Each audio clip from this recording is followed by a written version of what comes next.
kali juga. Mana Injil kamu? Mana Injil Islam itu ya? Tenang, ayah Om Kev dah tunjukkan. Nggak sembuh-sembuh kau Don. Iya, kamu orang nggak sembuh-sembuh, nggak kenal Tuhan, ngomong Tuhan kamu orang ini. Kan Nih, Assalamualaikum warahmatullahi wabarakatuh. Nih, lihat, nampak? Empat kau Don. Mana nih? Halo ya, halunya Nah, Pak Abdon. ketebelan, botolnya Nah. ketebelan. Nah, udah lihat nih Kita Injilku. bukan Injil Abdon, di sekarang kan Itu Injil, itu Injil siapa itu? Kristen. Coba bentar kawan-kawan. Coba Bang Abdon bentar. Ini ada akhi kita, ada Pak Ustadz kita. Bentar Abdon, bentar Bang Daniel, bentar. Ini Bang Jumas yang pemalsu. 11-17 kan baca itu Abdon. Kita Tahu bahas Bang Daniel, bentar Bang Daniel, Bang Daniel. Ini Bang Jumas, siapa palsu gitu. Assalamualaikum Bang Juma.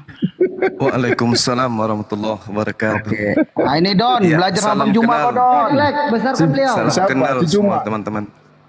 Ya si Juma kan nggak kenal Tuhannya sampai sekarang. Kasih paham Bang Juma. Ya gimana Iya, mau kasih karena- paham? Mana Injil? Karena Gini. bagi ajaran animisme, paganisme, Tuhan itu harus makhluk. Ya kamu makhluk nggak? Iya, kenal jadi Tuhan enggak? orang Kristen itu kan agama pagan. Tuhannya harus jadi manusia, Tuhannya Ya, harus kau jadi jadi benda. diharapkan. Juma, Itulah gantian agama ya. Kristen. Gini. Jadi yang kau sudah disebut diharapkan kenal, oleh Quran, tunggu, Juma. diam dulu Abdon, diam dulu. Oke, Abdon. gantian ya. Jangan diturunkan ya. Iya, kalau kamu masih ngeyel kayak kemarin nggak pakai otak, pasti diturunkan. Ya kau Itu nggak nggak ada cocok. otak, kau nggak kenal Tuhan Nah, Juma. sekarang begini. Gimana? Tuhanmu kan manusia, Yesus. Manusia kan Tuhanmu?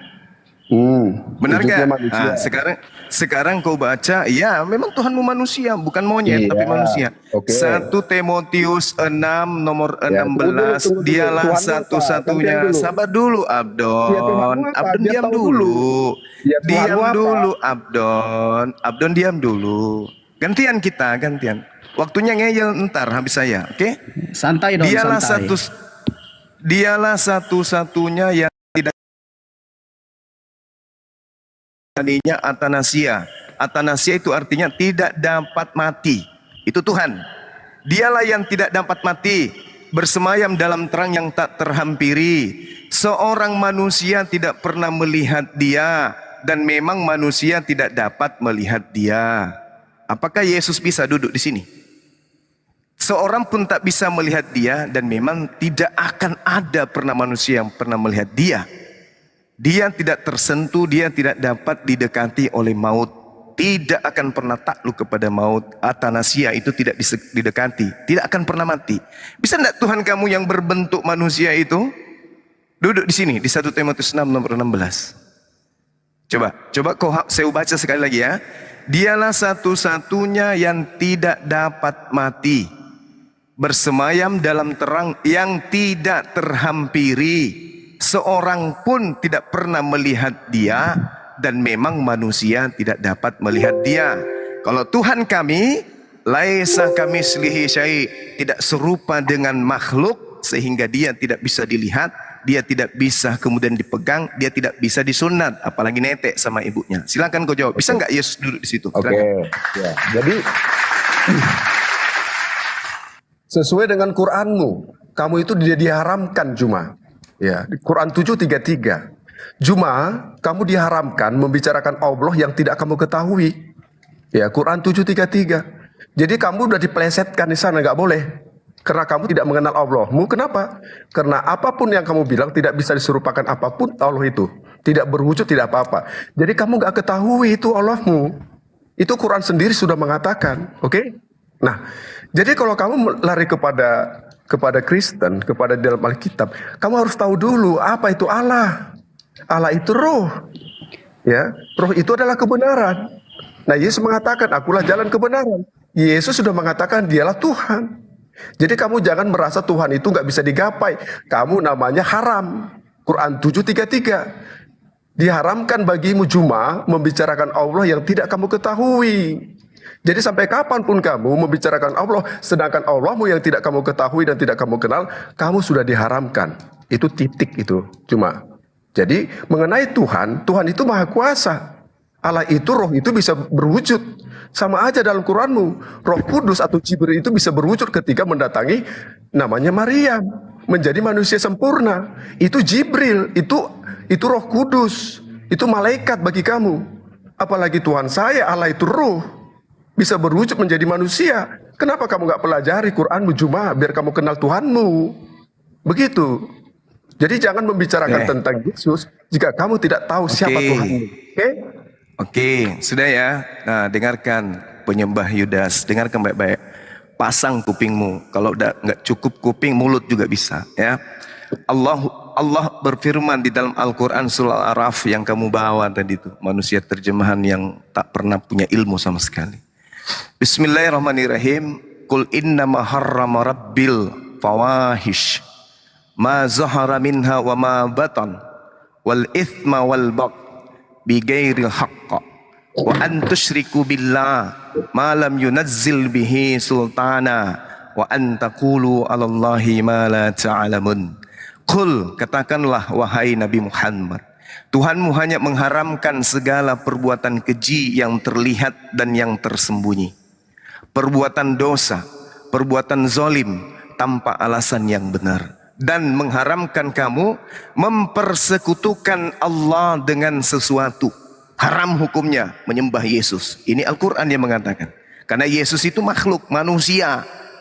Kau tidak bisa mendudukkan Tuhanmu Yesus di 1 Timotius 6 nomor 16. Kenapa? Karena Tuhanmu itu makhluk. Yesus ada di sini ku gelitik tertawa dia.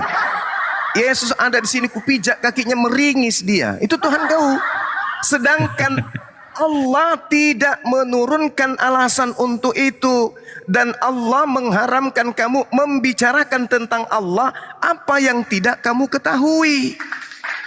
Sekarang kita mau berbicara mengenai Allah. Allah sendiri tidak serupa dengan makhluk. Apa yang ingin kita bicarakan tentang Allah?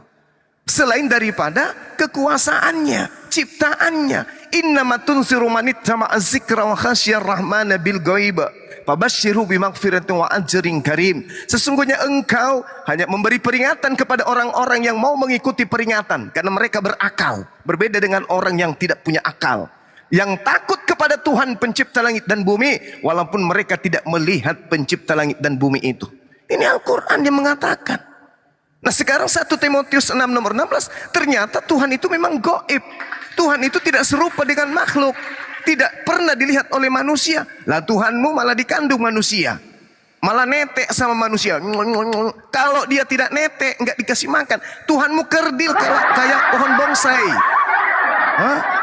Kalau Tuhan kamu itu tidak netek sama ibunya, dia kerdil kayak ucuk baba. Ngerti kau segala? Yesus mengatakan, Bapa yang mengutus aku, kau tidak pernah melihatnya, suaranya pun tidak pernah kau dengar. Datang kau, Tuhanmu harus, mama nenen, mama ke mall yuk jalan-jalan. Itu Tuhan. Warahmatullahi wabarakatuh. Waalaikumsalam warahmatullahi wabarakatuh. Itu Tuhanmu, Abdon. Itu Tuhanmu. Kalau dia tidak kentut, kenapa tertawa dulu, jangan dulu bang. Kalau Tuhanmu tidak kentut selama seminggu, Abdon, kena usus turun dia. Ya, tidak makan dalam 40 hari, lapar dia, ngamuk sampai dia ngutuk pohon ara.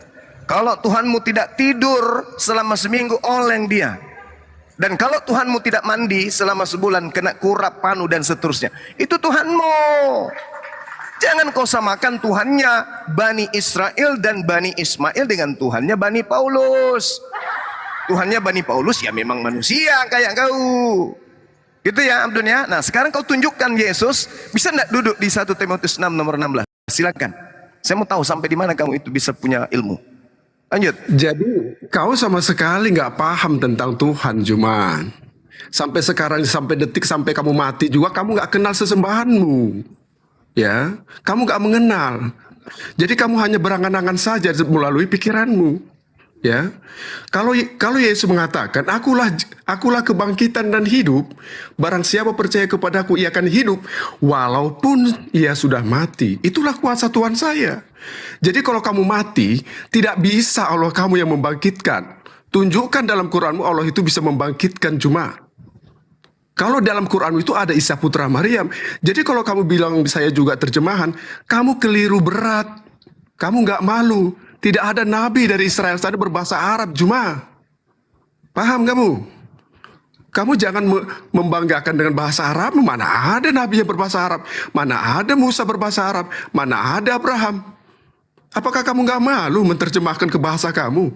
Tapi oke lah, semua bahasa dari Israel sana diterjemahkan ke bahasa apapun. Mau bahasa Yunani, mau bahasa Indonesia, Batak, mau bahasa apapun. Itu kelebihannya. Jadi kalau kamu bicarakan Tuhan, kamu melekkan dulu matamu. Apa arti Tuhan itu? Kamu hanya bisa mengalafalkan, ya kan? Menyatakan Allah. Tapi kamu nggak tahu, Allahmu nggak pernah datang ke dunia ini, Juma. Paham? Tidak bisa berinteraksi kepada manusia, Juma. Jadi kamu hanya berangan-angan saja. Jadi kalau dalam Quranmu ada tentang Bani Israel yang kamu katakan tadi. Isa putra Maryam itu, kalau kamu bukan mengikutinya, kamu dikafirkan, Juma, sesuai dengan Quranmu.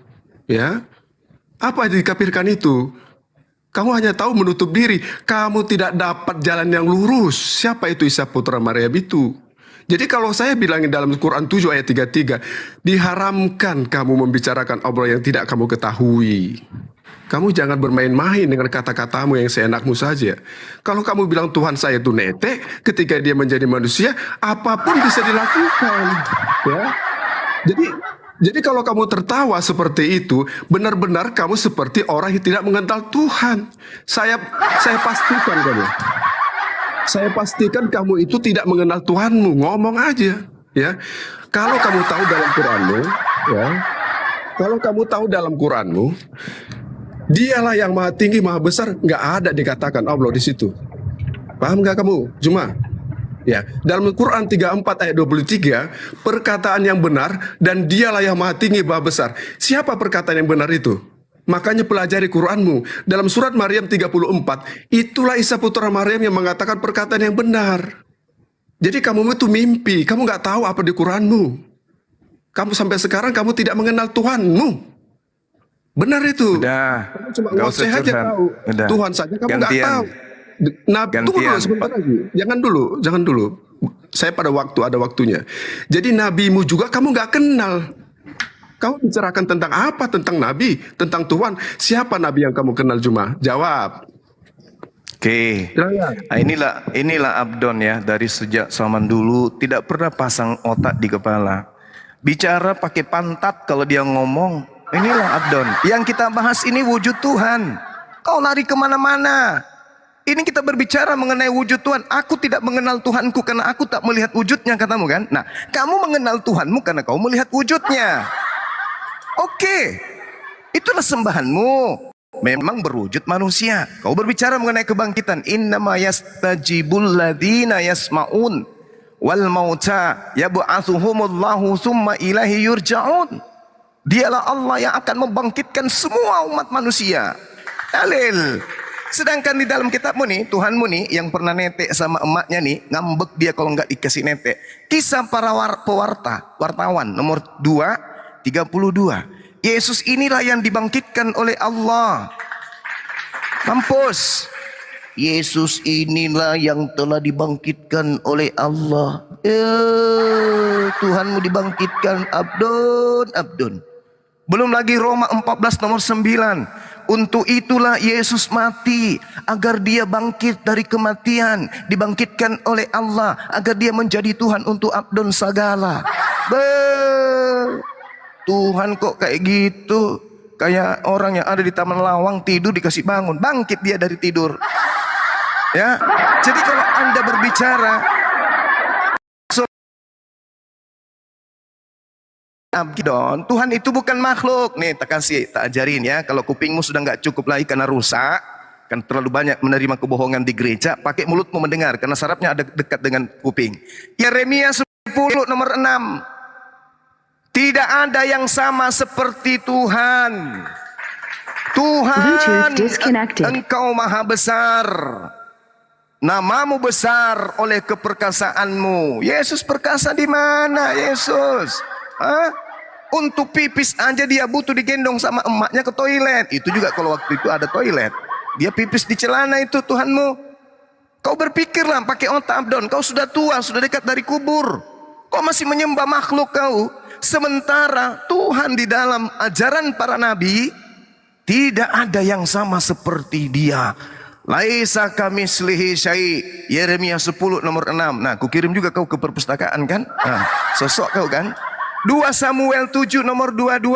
Sebab itu engkau ya Allah, engkau maha besar. Allahu Akbar. Tidak ada yang sama seperti engkau, baik yang ada di bumi maupun yang ada di langit. Nah, lari kan kau? Lari. Tuhanmu manusia. Astagfirullahaladzim. Abdon. Terus Abdon tadi mengatakan tidak ada nabi yang berasal dari Arab menggunakan bahasa Arab. Lah tidak ada nabi menggunakan bahasa Yunani, kucluk. Abdon. Ya, memang begitu bang. Abdon ini kalau tidak lari dia di-kick karena nggak pernah pakai otak dia. Dia pakai tumit kalau berdiskusi. Iya kayak gitu. Iya. Silakan sahabat-sahabat dilanjut. Silakan. Selamat bergabung.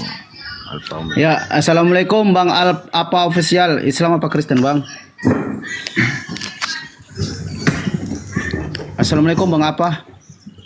Assalamualaikum warahmatullahi wabarakatuh. Waalaikumsalam. Waalaikumsalam warahmatullahi wabarakatuh. Waalaikumsalam warahmatullahi wabarakatuh. Semoga sehat selalu Bang Zuma dan semuanya. Amin ya rabbal alamin. Salam dari Waalaikumsalam warahmatullahi wabarakatuh. Waalaikumsalam. Aduh, ada Bang Pingkai. Aduh, assalamualaikum Bang Pingkai. Waalaikumsalam warahmatullahi wabarakatuh. Akina, guru-guruku. Waalaikumsalam Selamat warahmatullahi berpuasa. Selamat. Semangat siang. Lanjut. Ya, izin Gerunda semua. Aku sekarang Ya, ada di silakan. Makassar, Gerunda. Masya Allah ya. Oh iya. Bisa di aku Makassar? jalan-jalan. Oh iya silakan. Di Makassar juga sekarang ada Stanley, ada Dewa kebetulan. Putu. Iya, mereka ada di Makassar mau ketemu Di sih. tempat Bang Suma. Kalau Stanley itu di Maros dia, tapi rencana dia mau ke gunung katanya. Kalau saya masih di rumah ini. Iya, karena kapan harus saya janjian sama Stanley katanya mau ke Jakarta dia. Setelah nanti pulang harus Sabtu. Ya. Insya Allah, tapi saya ada urusan mendadak di Makassar ya. Saya di Makassar lah. Tuh naik lagi orang gila. Masya Allah. Tadi terputus. Pasien saya naik lagi, pasien saya naik. Bukan. Jadi Mohon si izin, Juma ini dok- memang dokter yang lain mohon izin ya. Orang nggak kenal Tuhan nih. Jadi Saya ini masih jatah saya, Abdon. Ini masih giliran saya. Masih saya. Ya. Jadi Tuhan yang diperkenalkan kemudian oleh Yesus adalah Tuhan yang bukan makhluk. Oke. Tuhan yang diperkenalkan oleh pagan adalah makhluk, manusia. Tapi Yesus tak pernah memperkenalkan Tuhannya. Yesus mengatakan, Bapa yang mengutus aku, kamu tidak pernah melihat. Kamu tidak pernah melihatnya. Suaranya tidak pernah kamu dengar. Di dalam 2 Samuel 7:22, sebab itu engkau maha besar ya Allah. Sebab tidak ada yang sama seperti engkau. Dan tidak ada Tuhan selain engkau. Menurut segala yang kami tangkap dengan telinga kami. Ini orang Yahudi. Bagaimana dengan Yesus? Yohanes 17 nomor 8. Segala ajaran, segala firman, segala perkataan Tuhan telah aku sampaikan kepada muridku Bani Israel. Dan mereka telah menerimanya. Dan mereka tahu dengan benar-benar. Dan mereka percaya bahwa engkaulah yang telah mengutus aku. Yesus mengatakan dirinya utusan. Murid-muridnya percaya dia hanya rasul. 100 tahun, 200 tahun, 300 tahun kemudian muncul agama Katolik. Agama yang resmi pertama kali menjadi agama Kekaisaran Romawi. Melantik Rasul Bani Israel yaitu Yesus menjadi Tuhan bagi Kristen Katolik. Itu menyebar kemudian ke Jerman, menyebar kemudian ke Portugis, menyebar kemudian ke Belanda, sampai dibawa penjajah ke Indonesia. Jadilah kau pentuhan manusia.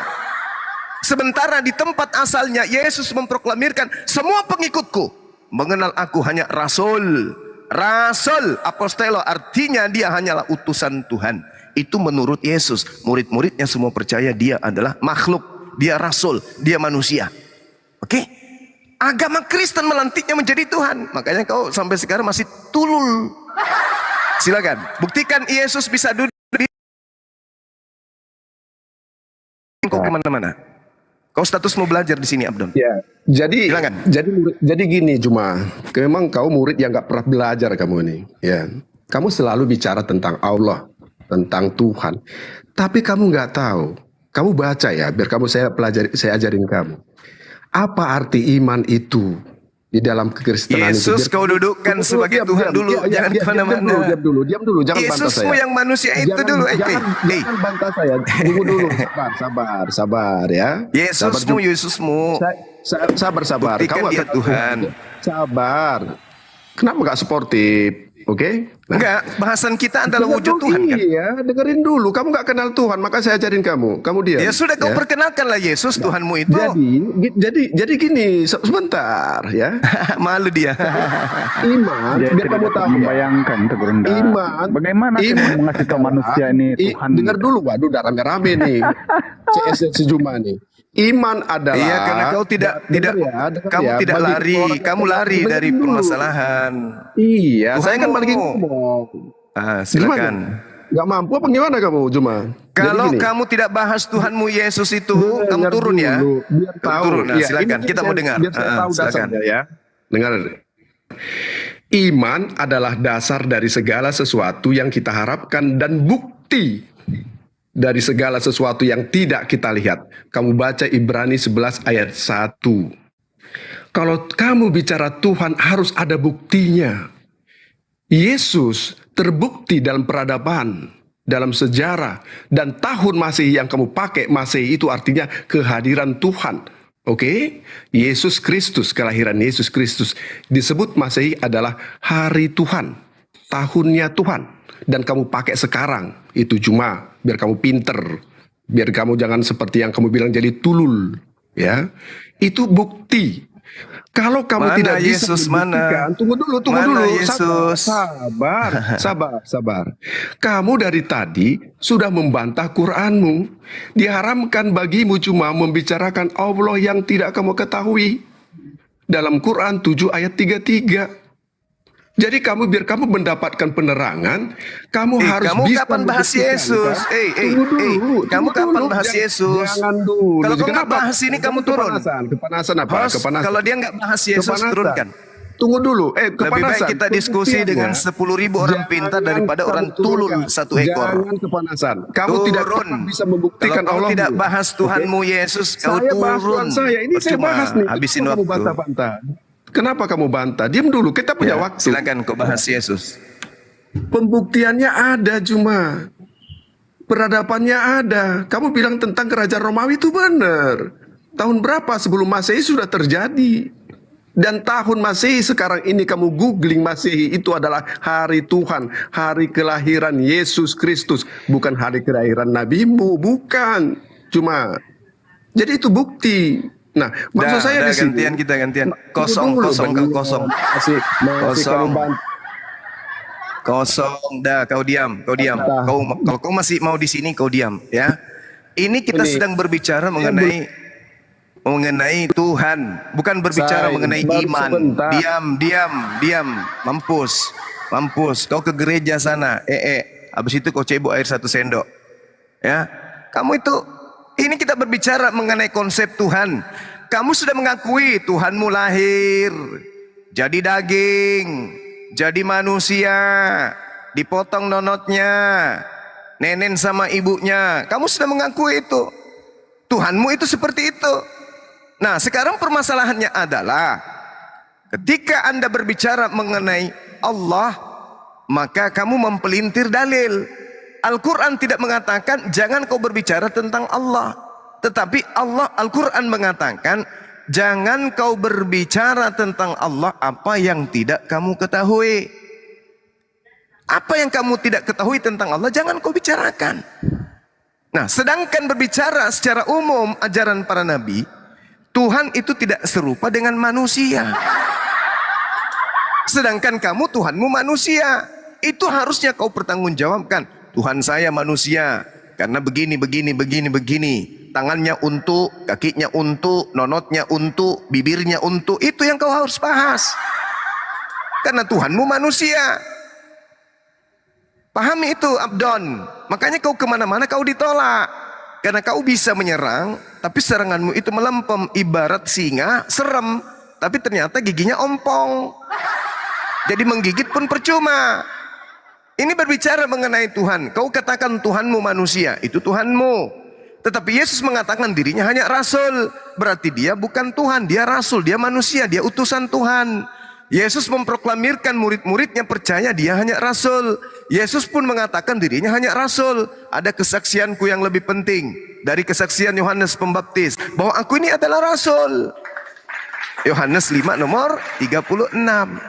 Datang kamu agama barat dan kamu alhamdulillah sudah akui bahwa memang Romawi melantik anak orang menjadi Tuhan. Nah, itu derita lo. Sekarang yang kita bahas ini adalah Al-Quranul Karim tentang ayat yang mengatakan laisa kamitslihi syai'. Dengan 1 Timotius 6 nomor 16, biar dua arah. Apakah Tuhanmu itu bisa duduk di 1 Timotius 6 nomor 16, atau Tuhanku justru yang duduk di sana? Tidak pernah dilihat oleh manusia. Yesus bukan tidak pernah dilihat oleh manusia. Yesus dibunuh oleh manusia, kucluk. Ya, Abdon sekali lagi. 1 Timotius 6 nomor 16, manusia tidak pernah melihat Tuhan dan memang manusia tidak akan pernah mampu melihat Tuhan. Sedangkan Yesus bukan cuma bisa dilihat, tapi dibunuh oleh manusia. Ini bukan Tuhan ini yang dibunuh manusia. Bangkit pada hari ketiga juga itu bukan Tuhan, tapi zombie. Abdon. Parah. Udah lah, Abdon ya. Udah. Parah Godon. Memang dia nggak pernah bisa, Bang. Dari dulu tuh, memang dia harusnya begitu kayaknya. Ya gitulah. Silakan diambil alih. Bang Wandi, monitor Bang Wandi. Assalamualaikum warahmatullahi wabarakatuh. Ya. Assalamualaikum warahmatullahi wabarakatuh, Gurunda dan teman-teman semua. Waalaikumsalam warahmatullahi wabarakatuh. Waalaikumsalam warahmatullahi wabarakatuh. Ya, ini Bang Wandi, Islam apa Kristen, Bang? Assalamualaikum. Waalaikumsalam, Islam, Bang. Oh ya, kita kasih satu ruang ya Bang Wandi ya, satu ruang untuk Siapa Kristen itu? ya Bang. Bang Alex, saya izin Bang dulu Antun tadi lu. semuanya. Iya Bang Alex, siap. Ya, Assalamualaikum. Waalaikumsalam. Oke, turunin Bang. Waalaikumsalam warahmatullahi wabarakatuh. Iya. Jadi gitulah Bang Zuma. Hampir tiap hari, jangankan Bang Zuma ya, kita ini aja mampu ya menangkis apa yang mereka subhatkan, termasuk hostnya nih. Mantap ini hostnya. Tapi yang kita nggak pernah mengerti dari mereka itu apa luar biasa, muka mereka ini tebel gitu Bang, ya. turunin saya Bang. Udah sering dibubukin Oke. Sabar. sendiri, tapi masih aja nekat gitu Bang. Ya lanjut. Sedikit 1 menit. Jadi kalau saudara Bang Ciluk menyatakan itu memang benar Bang. Karena kenapa? Di Amsal 27 nomor 22 dikatakan begini. Sekalipun engkau menumbuk orang yang tulul di dalam lesung dengan alu bersama-sama gandum, ketululannya, kebuduhannya tidak akan lenyap daripadanya. Ini dalil. Jadi kata Salomo, orang tulul meskipun kita tumbuk sampai halus bersama dengan gandum di dalam lesung, ya, kebodohannya tidak akan lenyap daripada. Inilah yang terjadi sekarang, dibuktikan oleh kitabnya. Makanya dalam 1 Korintus 1 nomor 23, tetapi kami memberitakan Yesus yang disalibkan itu. Untuk orang-orang Yahudi itu adalah satu batu sandungan, tapi untuk orang-orang Kristen itu adalah satu kebodohan. Jadi wajar, memang mereka ini disetting untuk tulul. 1 Korintus 4 nomor 10, kami tulul oleh karena Yesus. Itu memang ada dalilnya. Mereka orang-orang ini memang tulul. Lalu Paulus menuliskan kemudian di Roma 1 nomor 22, mereka berbuat seolah-olah mereka penuh hikmah, tetapi mereka telah menjadi budu. Nomor 23, mereka menggantikan kemuliaan Allah yang tidak fana, kemuliaan Allah yang tak terlihat dengan gambaran yang mirip dengan manusia yang fana, yaitu Yesus. Jadi mereka memang disetting untuk menjadi tulul. Makanya saya mengatakan, berani saya ngomong sama siapapun di dunia ini, orang Kristen. Kristen kalau membahas Bible, hukumnya wajib tulul. Orang Kristen kalau membahas Bible, wajib hukumnya dungu, tidak boleh pintar. Karena syarat untuk menjadi Kristen adalah dungu dulu, harus menjadi goblok dulu, baru bisa jadi Kristen. Kalau tidak bodoh, tidak boleh menjadi Kristen. Tapi kalau berbicara mengenai duniawi, matematika, fisika, kehidupan dunia, mereka cerdas. Tapi berbicara mengenai Tuhan, berbicara mengenai keselamatan, berbicara mengenai agama, Kristen sama dengan tulul. Hadapkan saya dengan pendeta yang bisa membantah saya ini. Tak akan pernah ada bisa. Silakan. Boleh saya bertanya? Oke, disapa dulu dua orang, ada teman Kristen dua orang nih, Bang Putra sama Bang Suki. Bang Suki, Bang Putra, gimana kabarnya? Semangat siang. Iya, selamat siang. Selamat siang. Ya, mungkin ada yang mau ditanggapi sama apa yang disampaikan sama Bang Zuma ya. Silakan, tapi santai-santai aja ya. Jangan kejung-kejung gitu, santai aja. Kita mau mendengar, silakan. Ya, saya mau bertanya ke Suma nih. Itu kan Suma sering bilang bahwa Alkitab Kristen itu atau Bible itu sudah dipalsukan. Pertanyaan saya ini ke Suma, itu tuduhannya itu, apakah seluruhnya Alkitab Kristen itu mulai dari Kejadian sampai Wahyu sudah dipalsukan, atau sebagian saja yang dipalsukan, atau semuanya yang dipalsukan? Gimana menurut Suma itu? Baik, ini pertanyaan yang sangat menarik ya. Al-Quran ataupun saya tidak pernah mengatakan kitabnya orang Kristen itu dipalsukan. Tidak pernah saya ngomong kayak gitu. Kitabnya orang Kristen itu asli karangan manusia. Asli loh, asli. Asli karangan manusia. Oh.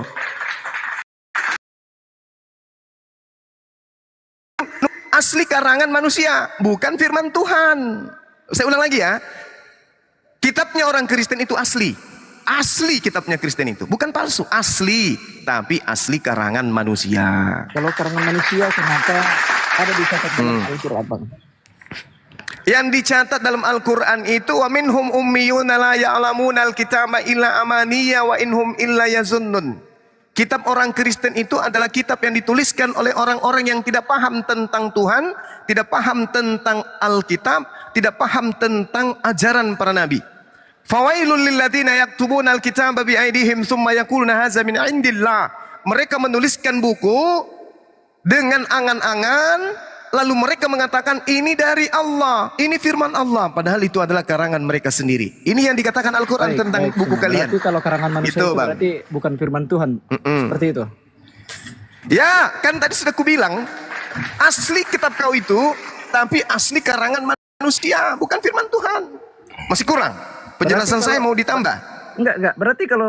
Berarti Bang Suma ini menganggap sepenuhnya mulai dari Kejadian sampai Wahyu itu bukan firman Allah tapi karangan manusia. Saya sudah mengatakan, saya ulang ya supaya lebih tegas ya. Kitabnya orang Kristen itu bukan firman Tuhan, tapi asli karangan manusia. Masih belum masuk, belum. Kenapa sebagian di dalam ayat itu diambil untuk membenarkan sebagian daripada Nabi Muhammad? Kok gitu? Boleh ya? saya jawab ini, Gurunda? Tidak. Kalau karangan manusia kok kenapa sebagian diambil untuk membenarkan tentang Nabi Muhammad gitu? Al-Quranul Karim utuh, 30 juz Al-Quranul Karim utuh. Angkatan pertama tidak melakukan penyelidikan terhadap Bible atau Biblos, kitabnya orang Roma, orang Barat. Bahkan Al-Quran angkatan pertama tidak melakukan penelitian terhadap kitabnya Nabi Musa, karena memang sudah tak ada. Kitabnya Nabi Daud, karena memang sudah tak ada. Kitabnya Nabi Isa, karena memang sudah tak ada. Jadi Rasulullah Muhammad SAW dengan sahabatnya angkatan pertama tidak pernah kemudian melakukan penyelidikan, penelitian, penyusunan daripada kitab-kitab terdahulu. Tetapi Al-Quran sudah utuh, 30 juz tanpa tambahan, tanpa pengurangan sampai hari ini. Angkatan pertama sampai angkatan terakhir hari ini menjadi muslim, tak ada itu pernah terkoneksi dengan kitab Anda. Kenapa kami membawa kitab Anda dalam diskusi? Karena kita sedang berdiskusi lintas agama. Rasulullah, para sahabat, tabi'in tidak pernah berdiskusi lintas agama. Kami membawa kitab saudara untuk menyadarkan saudara bahwa ternyata kekristenan itu dari barat, bukan dari ajaran para nabi. Baik, baik. Kenapa kami membawa kitab saudara? Karena memang kitab saudara murni karangan manusia. Baik, baik. Berarti Untuk menyadarkan saudara. Berarti Nah, Bang gitu. Suma menganggap bahwa surat Torah yang ditulis Musa yang diyakini bangsa Yahudi mulai dari Kejadian sampai Imamat itu, apakah itu dipalsukan semua juga? Saya katakan kepada saudara, Nabi Musa alaihissalam menerima Torah. Setelah Nabi Musa siapa yang menuliskan? Kosong. Setelah Nabi Musa siapa yang menuliskan? Kosong. Nabi Musa sampai ke Kristen itu 1600 tahun kurang lebih. Bagaimana kemudian cara mata rantai penyampaian kitabnya Nabi Musa ke Kristen? Bagaimana caranya? Tak ada. Jangankan ke Kristen, ke Yahudi angkatan pertama, abad pertama aja, siapa yang bisa jamin bahwa yang diterima oleh mereka adalah benar-benar murni dari Nabi Musa? Baik, baik. Kalau murni Saya dari nggak Nabi Musa, masuk bagaimana aja. sanadnya? Gini Suma. Iya, silakan. Berarti Bang Suma juga menganggap bahwa ke-10 firman Tuhan yang diterima Musa yang ditulis di loh batu itu, Anda juga menganggap itu adalah palsu atau tidak dibuktikan dengan sejarah? Saya katakan sekali lagi, Bung, itu asli karangan Kristen. Tunjukkan ke saya kitabnya Nabi Musa yang berbicara 10 perintah. Mana? Bukan karangan Mana? Kristen, Mana? Bang. Karena Torah itu adalah Alkitab orang Yahudi. Jadi bukan karangan Kristen. Ngapain Kristen mau pergi karang-karang itu? Surat. Oke, dengarkan, duduk yang cantik, tak ajarin, ambil pulpen. Perjanjian lama milik Kristen itu adalah hasil evolusi dari kitab Tanakh Yahudi. Ngerti kitab Tanakh? Kitab Tanakh itu Taurat, ya, Nevi'im, Ketubim. Taurat diterjemahkan tahun 270 sebelum Masehi oleh Ptolemy, kekaisaran Ptolemy kedua. Ya. Kemudian saudara harus memahami bahwa dinasti Ptolemy II meminta kepada 72 rabi-rabi Yahudi untuk menerjemahkan Taurat ke dalam bahasa Septuaginta. Itu abad ketiga sebelum Masehi. Pahami itu. Lalu kemudian orang-orang Yahudi yang Mediterranean ini, yang diusir kemudian oleh Alexandria di Mesir, itu terpapar ajaran Helenisme. Helenisme siapa? Helenisme Yunani. Kenapa demikian? Sebab saat itu Mesir dikuasai oleh Yunani. Jadi Septuaginta menjadi perjanjian lama, prosesnya itu ratusan tahun. Septuaginta dalam bahasa Greek, bahasa Yunani, itu dituliskan oleh karena adanya bapak-bapak, dituliskan pada masa Origen abad kedua Masehi, kemudian dilanjutkan lagi oleh Lucian abad 3 Masehi, lalu dilanjutkan lagi oleh Hesekius abad keempat Masehi. Septuaginta jadi perjanjian, sama dulu. Septuaginta menjadi perjanjian lama nanti pada abad keempat. Jadi kitabnya orang Yahudi yang diambil kemudian di abad ketiga sebelum Masehi oleh perintah Ptolemy II, Kaisar Ptolemy II, diperintahkan kepada rabi-rabi untuk menerjemahkan ke dalam bahasa Septuaginta. Menyebar dia kemudian di Romawi, di Yunani. Abad keempat lah baru dikatakan perjanjian lama. Nah, dari mana asalnya ini perjanjian lama? Dari mana asalnya? Baik, Kok bisa ada di Romawi? Bentar. Ini kan Ulangan 18 selalu dipolemikan Islam untuk dibenarkan untuk sebagai buatan untuk Nabi Muhammad. Kok seperti itu? Katanya udah dipalsukan, tapi sebagian diambil untuk membenarkan Al-Quran. Gimana itu? Oke, baik. Kita bahas pelan-pelan. Mohon izin teman-teman. Dinda Resto mohon izin. Jadi gini, Bung. Sekali lagi saya katakan, Islam, Rasulullah angkatan pertama tidak pernah membawa-bawa Ulangan 18 untuk menjadi seorang nabi. Nggak pernah. Tidak pernah sama sekali. Itu juga banyak mengatakan itu kok, Ustaz-Ustaz. Itu karena kita sekarang berhadapan dengan orang-orang yang menolak kenabian beliau. Maka kami menggunakan data ini untuk menyadarkan kalian. Coba kita lihat ya, terlepas daripada ini ada atau tidak, kami umat Islam semuanya beriman beliau adalah nabi, beliau adalah rasul. Kalian tidak, maka kami ambil. Coba kamu lihat, seorang nabi akan kubangkitkan dari mereka di antara saudara mereka, saudara Bani Israel. Aku akan menaruh firmanku dalam mulutnya. Berarti nabi ini wajib mutlak ada firman yang berasal dari mulutnya. Nah sekarang ini siapa? Siapa yang kemudian ada nabi yang kitabnya dibukukan berasal dari firman Tuhan yang disimpan di mulutnya? Kalau kami Nabi Muhammad SAW, nama firman yang ditaruh di mulutnya itu adalah Al-Quran. Nah kalau di Kristen siapa? Oh Nabi Lukas, Nabi Markus, Nabi Paulus, yang dari mulutnya gitu, yang ditaruh firman dari mulutnya. Itu yang sama seperti Musa itu Nabi Lukas gitu. Enggak, saya enggak berbicara Lalu dulu bang. Ini untuk ke Taurahnya dulu. Sebelum iya, sekarang permasalahannya sekarang kami umat Islam beriman kepada Al-Quran yang 100% adalah firman Tuhan yang disimpan ditaruh di mulut Nabi Muhammad sallallahu alaihi wasallam. Maka dibukukanlah firman-firman itu, lahirlah Al-Quranul Karim. Nah sekarang kalau dia bukan Nabi Muhammad, lalu siapa? Tolong tunjuk satu nama. Enggak, saya cuma pertanyakan itu aja Bang Suma. Anda lama sih saya. Gini. Nggak bisa kan? Saya cuma pertanyakan bahwa apakah Islam atau terutama dari Bang Suma memang sudah meyakini bahwa mulai dari kitab Taurat, Kejadian sampai Wahyu itu sudah dipalsukan semua atau sebagian sudah dipalsukan atau sebagian masih asli. Itu aja saya pertanyakan Bang Suma gitu. Oke, jawaban saya tak kasih data. Bismillahirrahmanirrahim. Wa inna minhum lafariqal yal alsinatahum. Ya, yalus alsinatahum bil kitaba litahsabuhu minal kitaba wa ma huwa min kitaba wa yaquluna huwa min indillah wa ma huwa min indillah wa yaquluna 'alallahil kadziba wa hum ya'lamun. Dan sungguh di antara mereka niscaya ada segolongan yang memutarbalikkan lidahnya membaca kitab agar kamu menyangka bahwa yang dibacanya itu sebagian dari kitab, padahal itu bukan dari kitab. Dan mereka berkata ini dari Allah, padahal itu bukan dari Allah. Mereka mengatakan hal yang dusta terhadap Allah, padahal mereka mengetahui. Terkait dengan ulangan 18 tadi, masalah tauhid, ini kan yang dibantah Islam ini kan menuhankan 3 Tuhan ya, bukan 1. Jadi Islam ini membenarkan Tuhan yang esa, ya kan? Sama seperti Yahudi. Betul. Nah, Yahudi menyembah Tuhan yang esa. Betul. Sesuai dengan ajaran yang ada di dalam kitab Taurat mereka. Nah, yang paling dibantah Islam ini kan cuman Injil ini, saya lihat ini, saya ikuti ini, yang paling dibantah kan menuhankan 3 Tuhan gitu. Nah, berarti Bang Suma bisa membenarkan agama Yahudi dong, karena mereka menyembah Allah yang esa gitu.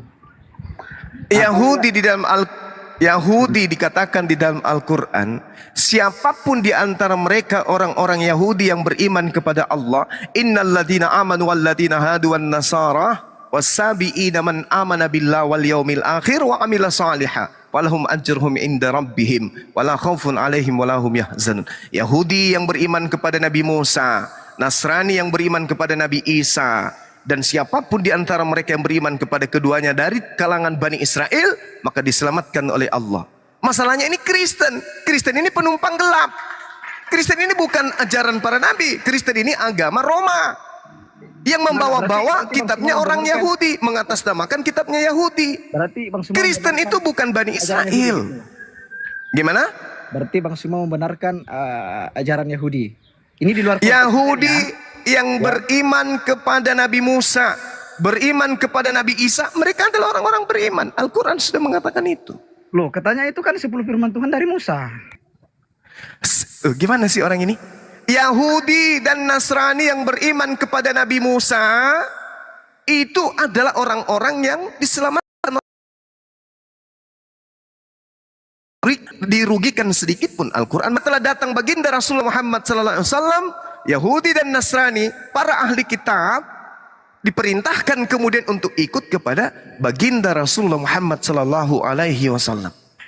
Yahudi dan Nasrani yang menolak itu, mereka dihitung kufur, kafir. Baik. Berarti Bang Suma percaya bahwa Islam dengan Yahudi menyembah Tuhan yang esa, Allah yang sama gitu? Yes. Atau beda? Betul. Sama. Sama. Oke, baik. Ya. Jadi nama Tuhan Yahudi itu adalah Yahweh. Ya. Salah. Yehova. Itu gelar Tuhan, itu bukan nama Tuhan, itu gelar Tuhan. Oh, bukan Allah. Orang Israel Lah, tidak manggil Allah itu nama.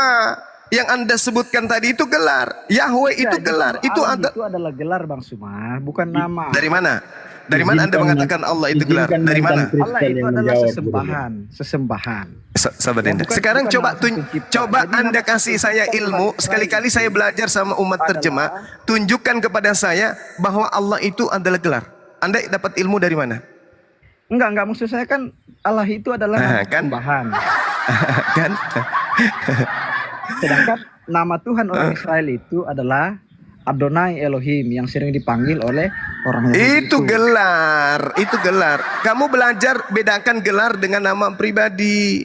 Jangan kau hantam semua. Katakan bahwa Islam dan Yahudi menyembah Tuhan yang esa, sementara Tuhan yang disembah Yahudi itu adalah mirip dengan ciptaannya. Manusia itu diciptakan menurut gambar dan rupa Allah. Oh, itu salah.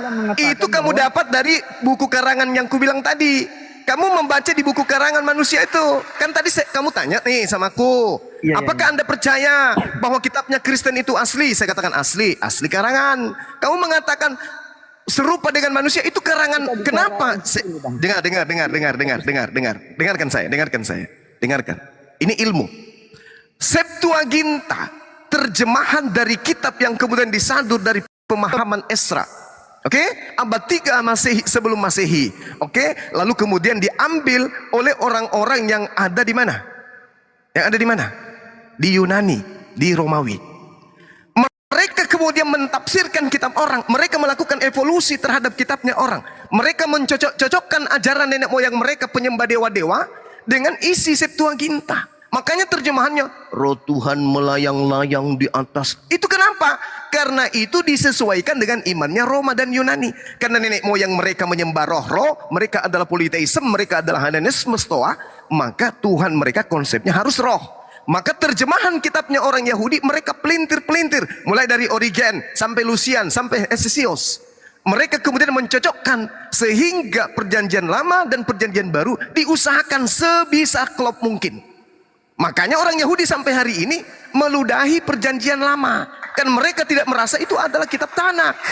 Itu murni karangan Kristen, kitab Tanakh itu. Sehingga ketika Anda mengatakan Tuhan serupa dengan manusia, siapa bilang? Tak ada Tuhan serupa dengan manusia itu. Dibantah Yeremia 10 nomor 6, 2 Samuel 7:22, Tuhan tidak serupa dengan manusia. Begitu saudara ya.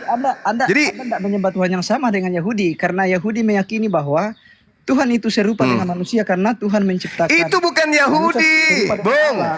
Saudara, itu bukan Yahudi. Yang Anda maksud itu Karisteng. Karisteng itu punya kitab namanya Perjanjian Lama. Yahudi tidak punya kitab namanya Perjanjian Lama. Anda harus pahami, kitabnya orang Yahudi disebut kitab Tanakh. Sedangkan kitabnya orang Kristen disebut Septuaginta, Perjanjian Lama. Itu kitabmu. Jangan kau tuduh Yahudi dengan menggunakan kitab karangan itu, jangan. Iya Suma, tapi jangan. 10 firman Tuhan yang ditulis di dalam Torah itu sama dengan Perjanjian Lama. Di mana? Pernah kau lihat Torah di mana? Di mana saudara pernah melihat Torah? Di mana? Di mana pernah Anda melihat Taurat? Di mana? Di gereja. Ya Allah ya Karim. Di Israel loh. Sekarang saya tanya, di mana pernah kamu melihat kitab Taurat? Di mana? Di gereja Bang Suma. Sudah kubilang samamu, kitabmu itu adalah karangan, bukan firman Tuhan. Lalu Anda membantah kemudian, Tuhanmu tidak sama. Karena di dalam kitab Torah, maksudmu kitab Torah mana? Perjanjian Lama. Memalukan. Silakan Dinda Ariesto, silakan. Siap. Menarik ya. Izin para guru-guru semua. Saya tertarik ingin menjawab pertanyaan brother kita ini yang mempertanyakan tentang keaslian kitabnya, asli atau palsu. Jadi saya ingin melanjutkan jawaban dari Guru Dazuma, begini. Pertama yang harus kita pahami adalah bahwa Kristen itu tertuduh sebagai pelaku pencuri kitab orang Yahudi. Dan itu tertulis jelas, tertuang jelas di dalam kitab orang Yahudi, ya, Sabat 116a. Mohon maaf kalau salah.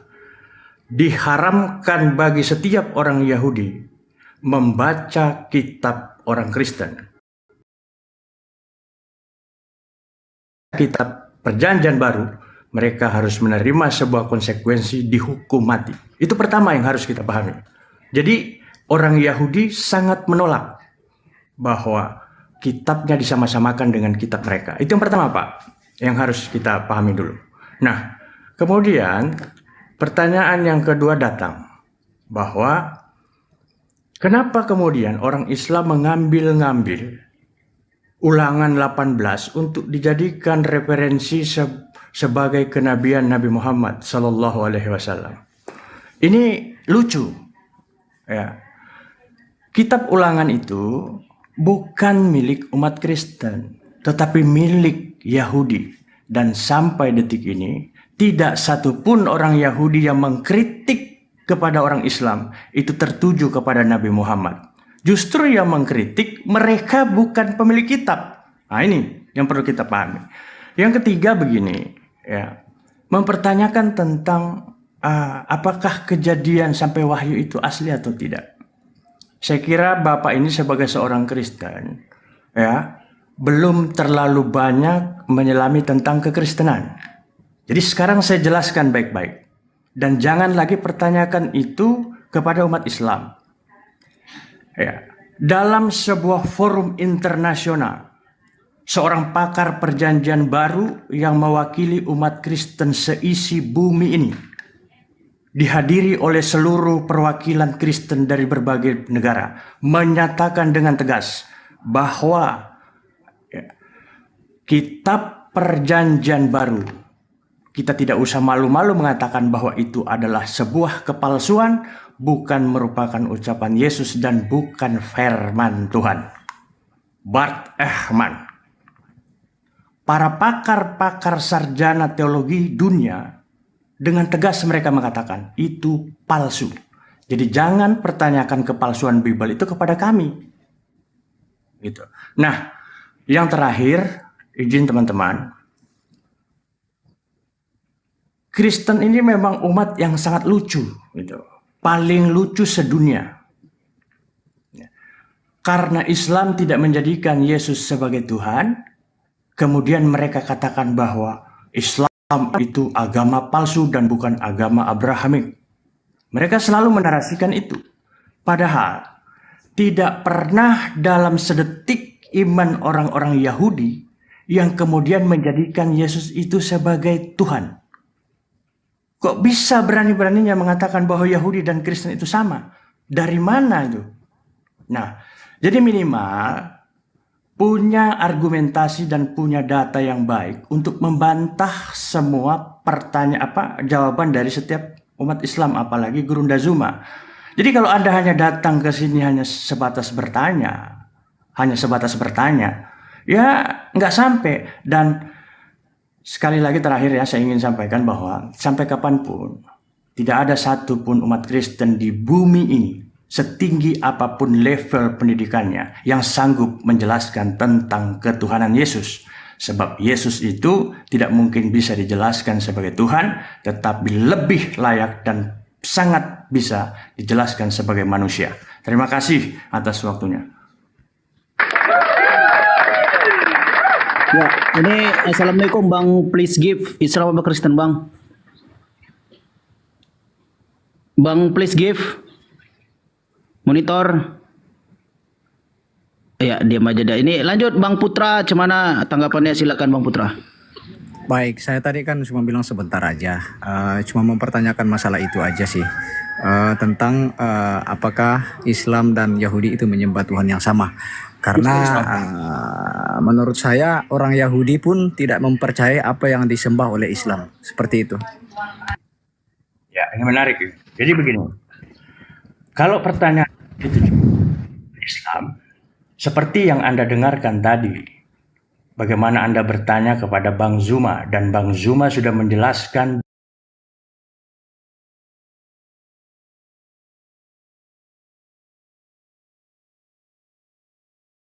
dapetin di harga 488, dapetin 2 ya. Ya, kalau kalian check up paymentnya di besok hari, kalian dapetin di harga normal, harga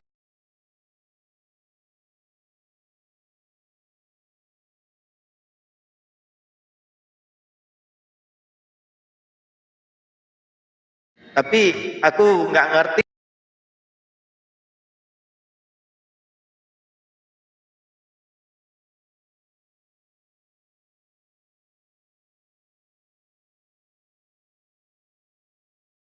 Sendiri tidak ada hukum lain yang lebih utama daripada kedua hukum ini. Lalu kata ahli Taurat itu kepada Yesus, tepat sekali guru. Jadi ahli Taurat itu membenarkan penjelasan dari Yesus. Tepat sekali guru, benar katamu itu, bahwa dia Esa dan bahwa tidak ada yang lain kecuali dia. Lalu mereka mengasihi dia dengan segenap hati dan dengan segenap pengertian dan dengan segenap kekuatan, dan juga mengasihi sama manusia seperti diri sendiri adalah jauh lebih utama daripada semua korban bakaran. Bagaimana bijaksananya jawab orang itu, dan ia berkata kepadanya, engkau tidak jauh dari kerajaan Allah. Oke Pak, kita beri salam dulu ya tamu kita. Ya. Ya, ini ada Umar, ada Brother Lee, ada Barokah ya. Ya, selamat siang. Saudara-saudaraku. Assalamualaikum. Selamat siang teman-teman. Assalamualaikum. Ya, Waalaikumsalam. Salam. Ya, saya ingin membaca ini apa yang ditampilkan ini. Ya, saudara kita Umar menampilkan ini ya. Kisah para Rasul 12:23. Dan dari keturunannya lah sesuai dengan yang telah dijanjikannya, Allah telah membangkitkan juru selamat bagi orang Israel, yaitu Yesus. Oke. Nah, kita lanjut ya. Boleh saya tanggapi tadi Pak Dance? Siapa yang mau memberikan respon kepada Suki, ya Pendeta Suki yang telah mungkin boleh Bang Umar silakan. Saya Pak, ya. Gini Pak, tadi kan Pak Suki bilang ya bahwa Yesus berkata kepada murid-muridnya dan pada Bani Israel, wahai bangsa Israel, Sema Edene Elohim Ehad, Allah kita itu satu. Nah, saya ingin bertanya kepada Pak Suki, siapa yang dirujuk oleh Yesus sebagai Allah itu? Apakah dirinya sendiri atau ada yang lain? Silakan Pak. Ya, yang dirujuk Yesus, Allah yang satu itu adalah Bapaknya Yesus itu sendiri. Jadi kalau dalam perjanjian lama itu bangsa Israel memanggilnya Adonai. Itu Yahweh dalam tulisannya. Sebentar. Di bawah katanya ada Bang Suma ya. Mumpung ini barusan ya 5 menit lalu di live kan, kalau Bang Suma mau naik silakan. Dan juga di sini di bawah ada Ardiansyah ya, sebagai salah satu moderator yang ada di Komal ini. Kalau Ardiansyah ingin naik silakan. Iya, saya lanjut. Iya.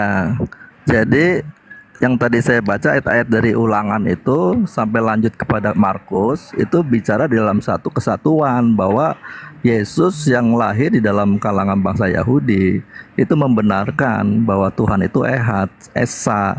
Tuhan yang Esa yang benar itu yang dipanggil Yesus itu Bapa. Dia memerintahkan untuk kita saling mengasihi dan mengasihi Bapa dengan segenap hati, jiwa, dan akal budi.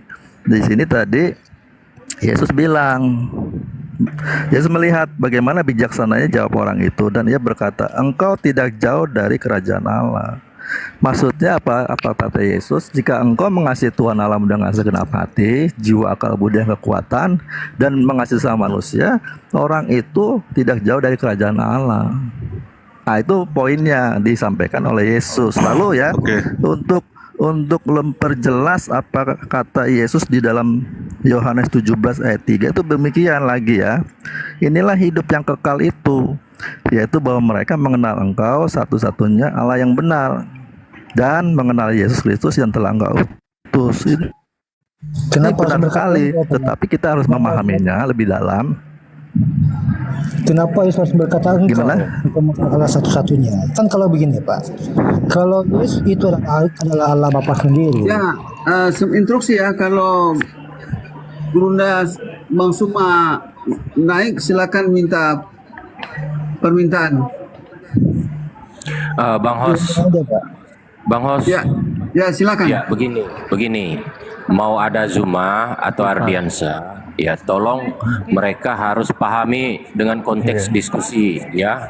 Bukan berarti adu suara dan adu suara besar di sini, ya. Kita pahami konteks diskusi. Artinya harus adil kalau mau diskusi yang benar, bukan ceramah ya begitu. Silakan. Ya, saya lanjut ya. Gini. Ya, Pak Danjel saya lanjut. dulu Pak. Saya kira begini. Kita sudah tahu bagaimana cara diskusi yang benar. Pak mencerdaskan, tidak perlu mengajari kami sudah berdiskusi banyak sekali dan kami sudah menerima Bang Suki dengan baik dan teman-teman di sini juga berdiskusi dengan baik.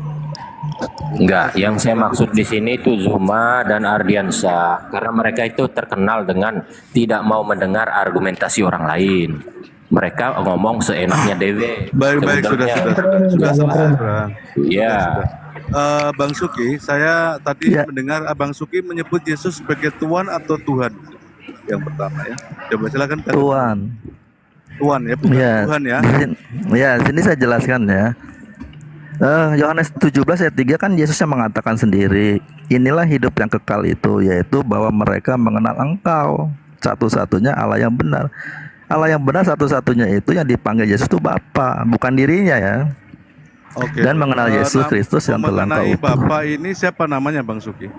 Bapa. Karena Yesus sendiri di dalam Yohanes 17:8 sebab segala firman yang telah telah menerimanya, mereka tahu benar-benar bahwa aku datang daripadamu dan mereka percaya bahwa engkaulah yang telah mengutus aku. Di ayat berikutnya Yesus itu akan mengenalkan, akan mengatakan siapa nama Bapa itu. Aku berikan ya. Selama aku pada mereka, aku melihara mereka dalam namamu ya, bukan dalam gelarmu ya. Aku melihara mereka dalam namamu, yaitu namamu yang telah engkau berikan kepadaku. Ini berarti selama aku bersama mereka, aku memelihara mereka dalam namamu, yaitu namamu yang telah engkau berikan kepadaku. Pertanyaannya siapa namanya Bapak ini? Namamu, bukan gelarmu ya. Ini ada satu hal janggal Bang. Dan Yesus mengatakan bahwa di sini segala firman telah diterima dan telah disampaikan. Tetapi di ayat selanjutnya Yesus mengatakan bahwa masih banyak hal yang harus aku sampaikan, tetapi kalian belum mampu untuk menanggungnya. Aku akan pergi kepada Bapakku dan kepada Bapakmu, Maria, aku akan pergi kepada Bapakku dan Bapakku, sebab jika aku tidak pergi, maka dia tidak akan datang. Siapa itu? Yaitu Parakletos, ya adalah roh penghibur, roh pelipur. Nah, roh penghibur, roh pelipur, roh kebenaran ya. Dalam berbagai translate itu ada tiga visi ya, ada tiga. Roh penghibur, roh pelipur, roh kebenaran. Nah, ini siapa? Roh kebenaran, roh pelipur atau roh kebenaran atau roh penghibur ini siapa? Apakah Roh Kudus ataukah seorang manusia yang akan memberitakan segala sesuatu firman yang Tuhan akan sampaikan ke dalam mulutnya dan akan menyampaikan kepada umatnya sampai hari kiamat. Terima kasih. Iya. Jadi nama yang diberikan Bapa kepada Yesus itu harus kita mengerti bahwa nama di dalam teologi Alkitab itu bicara tentang kepribadiannya, dirinya. Jadi Yohanes 1 ayat 18 mengatakan gini, tidak seorang pun yang pernah melihat Allah, tetapi anak tunggal Allah yang ada di pangkuan Bapa, dialah yang menyatakannya. Jadi Yesus menyatakan kepribadian Bapa. Itu nama. Jadi bukan nama panggilan. Yehosua itu kan izin kita menyampaikan salam kepada Bang Suma. Assalamualaikum Bang Suma. Waalaikumsalam warahmatullahi wabarakatuh. Sahabat muslim semuanya. Semangat siang saudara-saudara Kristen. Waalaikumsalam. Selamat siang Bang Zuma. Kehormatan buat saya, buat kita kehadiran seorang guru besar yang banyak mengedukasi umat sehingga banyak yang telah dibinanya menjadi apologetik, dan pada sit ini dia akan menyampaikan sesuatu, dan ini ada Mercedes mencerdaskan bangsa, dan Pendeta Sufi, silakan ada interaksi dengan Bang Zuma. Silakan. Iya. Tadi Bang Zuma kan datang terlambat, jadi saya ulang aja dari awal ya supaya semakin jelas nanti tanggapan Bang Zuma. Tadi saya bicara dari ayat mulai di Ulangan Bang Zuma pasal 6 ayat 4. Saya coba membacakannya begini. Dengarlah hai orang Israel, Tuhan itu Allah kita, Tuhan itu Esa. Ya benar, dia satu tunggal ya, satu biji lah gitu, monoteisme. Tuhan yang Esa ini mengajarkan atau memerintahkan untuk mengasihi Tuhan Allahmu dengan segenap hatimu dan dengan segenap jiwamu dan dengan segenap kekuatanmu. Di dalam perjanjian baru di mana Yesus waktu sudah lahir dalam dunia ini, dalam Markus 12-nya, ini ayat yang sudah terkenal sekali. Ada seorang ahli Taurat bertanya, hukum yang terutama itu ialah hukum, dengarlah hai orang Israel, Tuhan Allah kita, Tuhan itu Esa. Lalu dilanjutkan juga, kasihilah Tuhan Allahmu dengan segenap hatimu dan dengan segenap jiwamu dan dengan segenap akal budimu dan dengan segenap kekuatanmu. Dan hukum yang kedua ialah kasihilah sesamamu manusia seperti dirimu sendiri. Tidak ada hukum lain yang lebih utama daripada kedua hukum ini. Jadi hukum yang terutama itu ada kedua hukum itu, yaitu mengasihi Tuhan dan mengasihi sesama. Karena Tuhan yang Esa itu, yang tunggal, yang monoteisme itu mengajarkan tentang kasih. Kenapa dia mengajarkan hukum kasih? Karena dia sendiri kasih. Lalu jawab ahli Taurat itu kepada Yesus, tepat sekali guru, benar katamu itu, bahwa dia Esa dan bahwa tidak ada yang lain kecuali dia. Memang mengasihi dia dengan segenap hati dan dengan segenap pengertian dan dengan segenap kekuatan, dan juga mengasihi sama manusia seperti diri sendiri adalah jauh lebih utama daripada semua korban bakaran dan korban sembelihan. Yesus melihat bagaimana bijaksananya orang itu, dan dia berkata kepadanya, engkau tidak jauh dari kerajaan Allah. Jadi kalau orang yang mengasihi Tuhan dan mengasihi sesama dengan benar, dia tidak jauh. Saya ada tanggapi mengenai Yohanes 17 yang sering kita baca ini untuk dapat memahami lebih dalam. Inilah hidup yang kekal itu, kata Yesus, yaitu bahwa mereka mengenal engkau satu-satunya Allah yang benar. Iya, dia satu-satunya Allah yang benar, itu Bapa yang dipanggil Yesus. Dan mengenal Yesus Kristus yang telah engkau utus. Untuk memahami ayat ini, saya harus membacanya ke dalam 1 Yohanes 4 ayat 7 dan 8. Berkata begini, saudara-saudaraku yang kekasih, marilah kita saling mengasihi, sebab kasih itu berasal dari Allah, dan setiap orang yang mengasihi, perhatikan, lahir dari Allah dan mengenal Allah. Barang siapa tidak mengasihi, ia tidak pernah mengenal Allah, sebab Allah adalah kasih. Jadi untuk memahami kata mengenal di dalam Yohanes 3:17 tadi, Yohanes 17 ayat 3 ini, Yohanes 17 mana lihat tadi, Yohanes 17 ayat 3 ini, itu bukan sekedar kita mengetahui Tuhan itu Esa, juga bukan sekedar mengetahui Yesus itu diutus, tetapi yang lebih dalam lagi, Tuhan yang Esa, yang Ehad, yang satu itu mengajarkan apa? Sehingga kita jadi mengenal. Begitu juga Yesus yang diutus oleh Bapaknya ini diperintahkan untuk mengajarkan apa? Supaya kita dikatakan mengenal dia dan dia mengenal kita. Ternyata 1 Yohanes 4 ayat 7-8 itu perintahnya adalah untuk saling mengasihi. Terima kasih banyak Pak Pendeta Suki. Gurunda Bang Suma, saya perkenalkan Pendeta Suki ini salah satu pendeta yang mengakui bahwa Allah satu-satunya dan Yesus adalah utusan. Jadi dia mengakui bahwa Yesus itu menyembah Allah satu-satunya. Ya. Kira-kira menurut Bang Suma bagaimana ya? Oke. Baik. Tentang hal ini. Silakan. Baik. Ya, terima kasih. Mohon izin teman-teman. Jadi uraian Pak Pendeta Suki tentang kasih. Al-Quran juga menguraikan itu tentang keadaan agama Kristen yang memang menganut ajaran kasih. Al-Quran mengatakan apa? Bismillahirrahmanirrahim. Wa qala innama takhaztum min dunillah awthana mawadda bainikum fil hayatid dunya. Sesungguhnya orang-orang yang kemudian melakukan amalan tidak sesuai dengan perintah Allah hanya untuk menciptakan perasaan kasih sayang di antara mereka aja dalam kehidupan dunia tok. Itu hanya ada di dunia saja. Jadi kasih yang disebarkan Kristen itu sifatnya hanya duniawi. Kata Al-Quran 1400 tahun silam.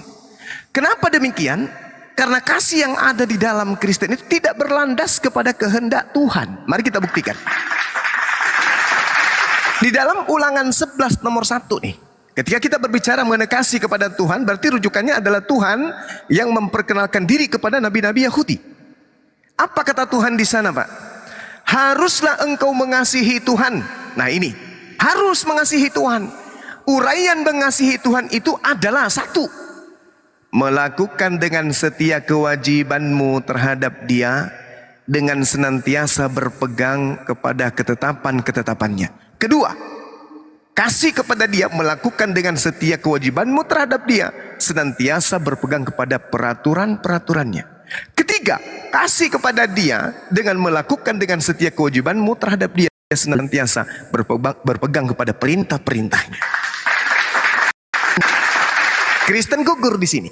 Gugur, terjun bebas Kristen di sini. Karena kasih kepada Allah, kasih kepada Tuhan, menurut Tuhan itu sendiri adalah setia menjalankan kewajiban dan berpegang kepada kewajiban tersebut yang terkait dengan ketetapan Tuhan, peraturan Tuhan, perintah Tuhan. Sedangkan Kristen adalah agama yang dilahirkan dengan cara mengutuk perintah Tuhan, mengutuk peraturan Tuhan, mengutuk ketetapan Tuhan, dengan menjadikan Yesus sebagai tumbal untuk membatalkan ketetapan, perintah, dan aturan-aturan Tuhan tersebut. Jadi kasih kepada Tuhan tidak akan pernah bisa kita dapatkan di Kristen. Lalu kemudian, kasih kepada Tuhan dalam kitab Yosua 22 nomor 5. Hanya lakukanlah dengan sangat setia perintah dan hukum yang diperintahkan kepadamu oleh Musa, hamba Tuhan itu, yakni pelan-pelan, yakni mengasihi Tuhan dengan cara hidup menurut segala jalan yang ditunjukkannya, tetap mengikuti perintah-perintahnya, berpaut padanya dan berbakti kepadanya dengan segenap hatimu dan dengan segenap jiwamu. Lagi-lagi Kristen gugur di sana. Tolong, sebagai seorang pendeta harus mengiyakan ini. Ternyata Tuhan mengajarkan kasih kepada dirinya, wajib hukumnya taat, menjalankan petunjuk, menjalankan perintah, menjalankan ketetapan, menjalankan semua ketentuan, hukum-hukum. Itu baru kasih. Kalau tidak berarti munafik. Dari aspek kasih kepada Tuhan aja nih, Kristen. Karena itu siapa yang meniadakan salah satu perintah hukum Taurat, sekalipun yang paling kecil, dan mengajarkan demikian kepada orang lain, maka dia akan menempati neraka atau tempat terendah di dalam kerajaan langit. Ini kata Yesus. Ternyata Kristen tidak lagi melakukan kasih kepada Tuhan. Karena Kristen tidak lagi melakukan ketetapan, ketentuan, hukum-hukum, perintah-perintah Tuhan. Menurut Yesus, siapa yang menghilangkan itu, dia akan menempati tempat terendah. Nah, itu poin pertama. Kristen gugur di situ. Poin kedua, kasih kepada sesama manusia. Lagi-lagi Kristen juga gugur di sana. Kenapa saya mengatakan gugur di sana? Kita lihat kata Yesus yang tadi, Matius 5:19. Dan barang siapa mengajarkan hal itu kepada orang lain, coba. Sedangkan orang Kristen baru bangun, anaknya masih kecil, diajak bangun. Anakku, iya Pak, ayo kita ke gereja. Ngapain Pak? Kita menyembah Yesus.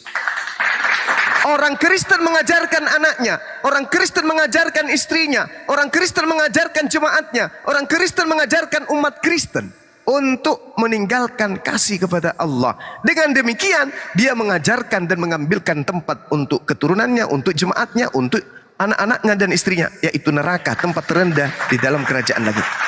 Karena itu siapa yang meniadakan salah satu perintah hukum Taurat, sekalipun yang paling kecil, lalu mengajarkan kepada anaknya, kepada istrinya, kepada kakaknya, adiknya, jemaatnya, maka dia akan menempati tempat terendah. Anda gugur. Kasih kepada Allah, Anda gugur. Kasih kepada anak, kasih kepada istri, Anda gugur. Kenapa? Anda mengajarkan mereka meninggalkan hukum kasih kepada Tuhan. Tolong dicermati itu. Makanya Al-Quran mengatakan apa? Mereka hanya berkasih sayang tapi di dunia aja.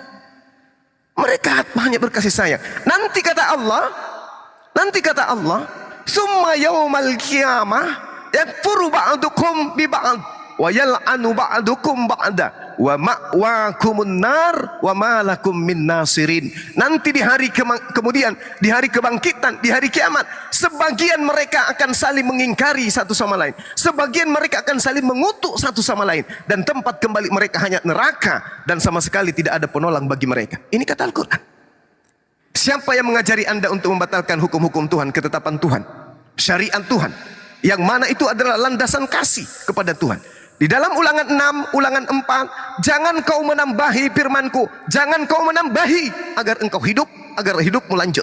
Ulangan 6, ajarkan ini perintahku, ketetapanku yang datang kepada Musa, kepada anak-anakmu, kepada cucu-cucumu, pada saat dia baring, pada saat dia duduk, pada saat dia berdiri, pada saat dia berjalan dan seterusnya. Jangan pernah kau tinggalkan, jangan kau tambah, jangan kau kurangi. Muncul Kristen dengan konsep baru. Kasih itu adalah memberikan Indomie, kasih itu memberikan pertolongan, kasih itu mengelus-elus kepala anak yatim dan seterusnya.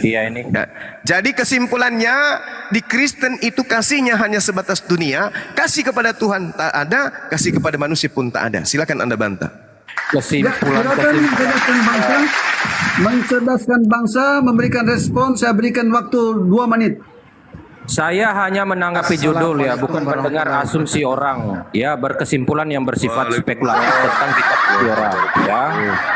Ketika Anda menyimpulkan kitab suci orang, itu menjual kebodohan Anda ya.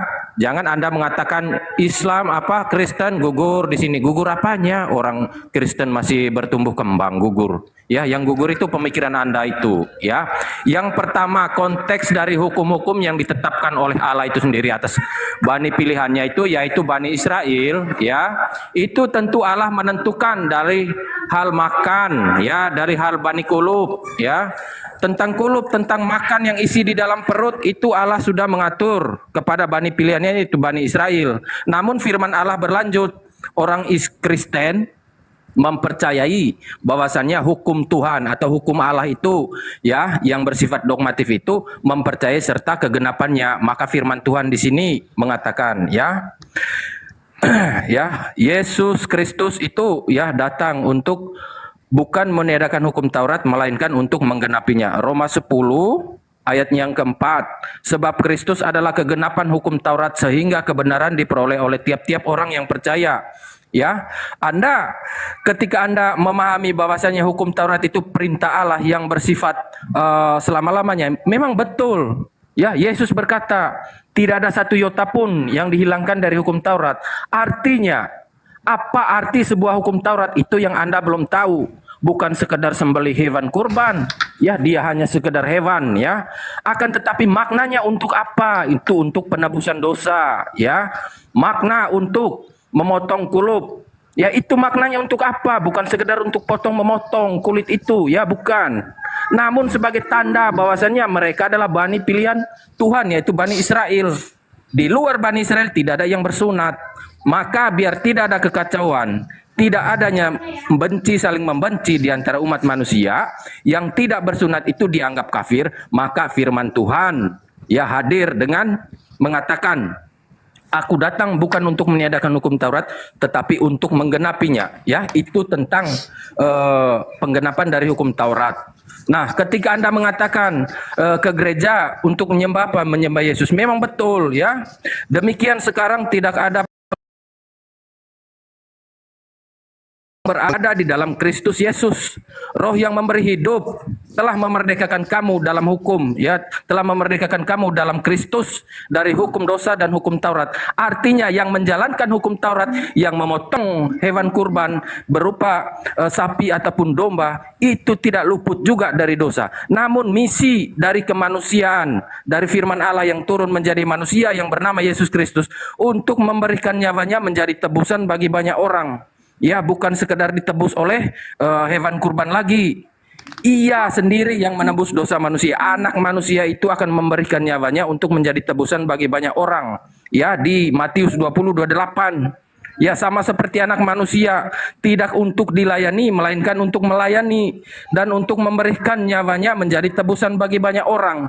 Jadi orang Kristen itu mempercayai hukum Taurat serta penggenapannya, ya, bukan satu persatu pelintir ayat lalu disimpulkan, ya. Itu kebiasaan dari nabi palsu di luar Bani Israel. Silakan.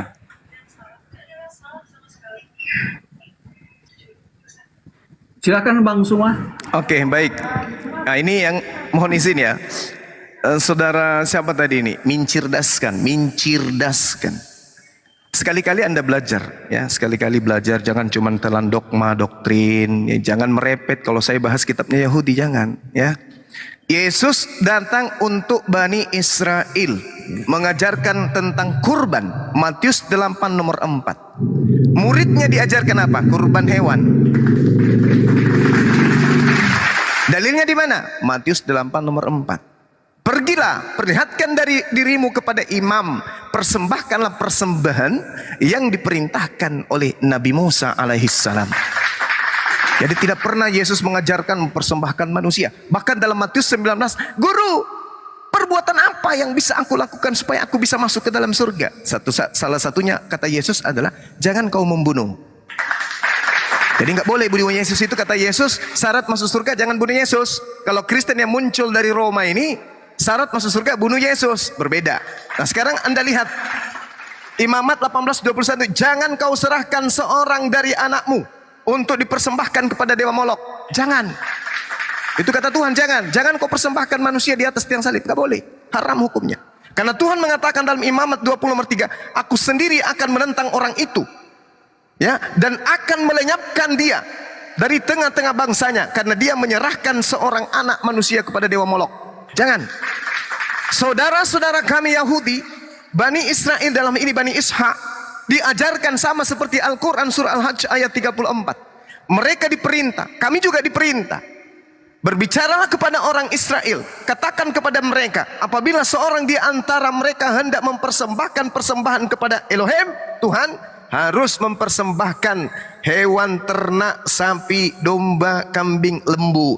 Makanya orang-orang barat Kristen ini menuduh Yesus itu sebagai anak domba, memfitnah Yesus sebagai anak binatang, supaya Yesus masuk ke dalam Imamat 1-2, supaya Yesus masuk dalam golongan hewan ternak yang dipersembahkan untuk Israel kepada Elohim. Tapi sekarang orang sudah cerdas, Bung, tak mau lagi dibodoh-bodohi oleh barat. Paham di situ ya? Nah, masuk ke dalam tema. Berbicara mengenai Yesus, Yesus itu datang sebagai nabi. Ibrani 3 nomor 1, dia rasul. Yohanes 17 nomor 8, dia rasul. Kata Yesus, semua ajaranku telah aku sampaikan kepada mereka dan mereka sudah terima ajaran itu. Setelah mereka terima, mereka percaya aku adalah rasul. Jadi murid Yesus yang asli, Yesus sama dengan rasul. Sedangkan murid serigala, Yesus adalah Tuhan. Nah, pahami itu, mencerdiskan. Lalu kemudian berbicara mengenai kasih. Tadi saya sudah uraikan. Kasih di dalam ajaran para nabi, termasuk Yesus, adalah mentaati perintah-perintah Tuhan. Apa itu? Tidak boleh menghilangkan setitik pun meski yang paling terkecil. Berarti harus setia menjalankan. Kata menggenapi itu bukan menghilangkan. Haram babi, begitu digenapi jadi halal. Ibadah sabat, begitu digenapi jadi minggu. Satu Tuhan, begitu digenapi jadi 3. Bukan begitu. Digenapi itu maksudnya disempurnakan. Disempurnakan. Makanya Yesus mengatakan di dalam Matius 23, wahai murid-muridku, jangan kau mengikuti ahli Taurat dan orang-orang Yahudi. Mereka menduduki kursi Musa, tetapi mereka tidak mempraktekkan ajaran Musa. Jangan kau ikuti itu. Artinya jangan kau ikuti Kristen. Karena Kristen itu mulutnya aja bicara Torah 10 hukum Tuhan, Torah 10 hukum Tuhan, 10 hukum Tuhan, Torah. Mulut. Tapi perbuatan barat. Nyembah manusia, ibadah hari Minggu, makan babi. Sama dulu, ya, jangan panas. Jangan panas. Makan babi, nyembah manusia, korbankan manusia. Itu ajaran barat. Kata Yesus, jelas, jangan kau tambah. Di dalam kitab saudara sendiri, ya, dikatakan dalam kitab Lukas 16:17, apa yang dikatakan? Lebih mudah langit dan bumi lenyap daripada setitik dari hukum Yesus. Makanya dikatakan, barang siapa yang meniadakan setitik pun dari hukum Torah, meskipun yang paling terkecil, maka dia akan menempati neraka. Itu kata Yesus. Sedangkan Paulus berkata di dalam Ibrani 6 nomor 1, marilah kita meninggalkan hukum-hukum Taurat. Efesus 2 nomor 15, dengan matinya Yesus di atas tiang salib, dia telah membatalkan segala perintah-perintah di dalam hukum Taurat. Oke, jadi Kristen ini sudah jelas menurut Yesus adalah warga neraka. Itu pasti. Anda kelamaan. Demikian. Poin Anda sudah saya dapat. Sabar, mencerdaskan sabar. Gantianlah. Iya, sudah setengah jam, bro. Ya, izin menanggapi biar nggak kelamaan, biar nggak kecolongan dia. Ya, saya menanggapi judul kembali lagi. Yesus Nabi bukan Allah. Yang pertama saya membahas tentang nama Yesus. Yesus adalah nama kemanusiaan dari firman Allah yang turun menjadi manusia, yang bernama Yesus Kristus. Ya, di sini ada tamu kita, ada 2 para ustadz ya. Yakni pertama Ardiansyah. Assalamualaikum Ardiansyah. Kamu ini. Assalamualaikum Ardiansyah. Ya, beliau adalah salah satu moderator di Komal ini. Dan kedua yaitu Dewa. Assalamualaikum Dewa. Assalamualaikum. Waalaikumsalam. Oke, lanjut mencerdaskan. Lanjut. Yesus itu nama kemanusiaan dari firman Allah yang turun menjadi manusia, yang bernama Yesus Kristus. Telah lahir bagimu juru selamat, ya Tuhan di kota Daud. Ya, itu yang lahir secara fisik itu adalah kemanusiaannya yang bernama Yesus. Tuhan itu lahir secara bersamaan gelar bagi firman Allah yang turun menjadi manusia. Namun esensi Tuhan sejak kekal sampai kekal, ia tetap penguasa halik langit dan bumi. Ya, itu hakikat dari keilahian Yesus yang adalah firman Allah yang kekal bersama Allah seperti di Yohanes 1 ayat 1. Ya, itu yang pertama. Yang kedua, kemanusiaan sang firman itu dikatakan nabi, dikatakan Mesias, dikatakan Kristus, dikatakan anak Daud, dikatakan domba Allah. Itu semua gelar kemanusiaannya itu yang melekat pada Yesus Kristus, karena memang itu dia datang. Kemanusiaannya datang bukan untuk mengatakan ia sebagai Allah atau sebagai Tuhan. Ia datang untuk memberikan nyawanya menjadi tebusan bagi banyak orang. Itu kemanusiaan dari firman Allah yang turun menjadi manusia. Jadi jangan mimpi Anda ketika Anda mengatakan, mana ayatnya Yesus berkata dari mulutnya, akulah Tuhan sembahku. Oh tidak, kubur dalam-dalam saudaraku ya.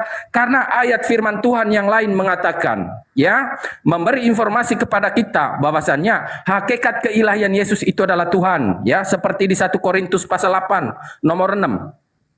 Namun bagi kita hanya satu Allah saja, yaitu Bapa. Siapa Bapa? Hakikat keilahian Yesus yang adalah firman Allah yang kekal bersama Allah, ya, yang maha hadir, yang daripadanya berasal segala sesuatu dan untuk Dia kita hidup, dan satu Tuhan saja yaitu Yesus Kristus. Artinya seperti yang saya narasikan di awal tadi, Kristus Yesus itu adalah nama kemanusiaannya dan gelar kemanusiaannya. Gelar ketuhanannya itu tentu gelar sebagai Dia yang penguasa halik langit dan bumi. Kok di-mute? Ya, moderator please jangan main-main dong ya. Ketika orang lagi menanggapi argumentasi saudara ini, jangan main-main ya.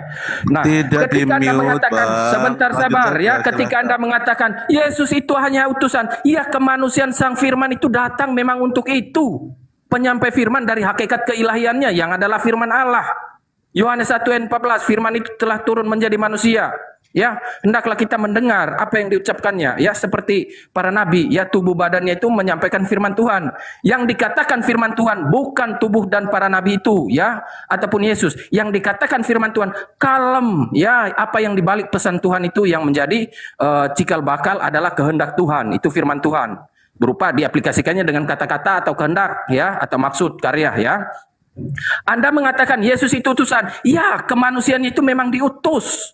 Ya, dilahirkan 9 bulan di dalam rahim Maria.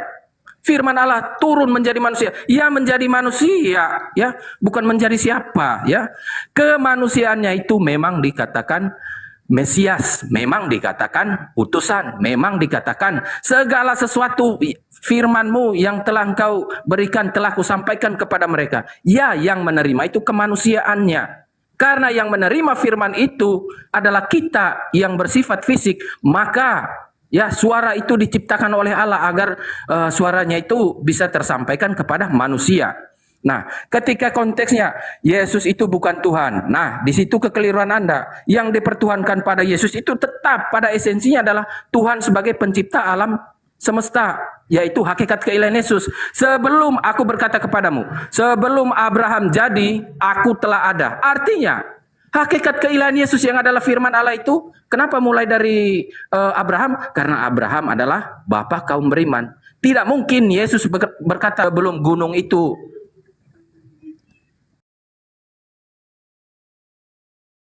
Aneh-aneh dulu ya.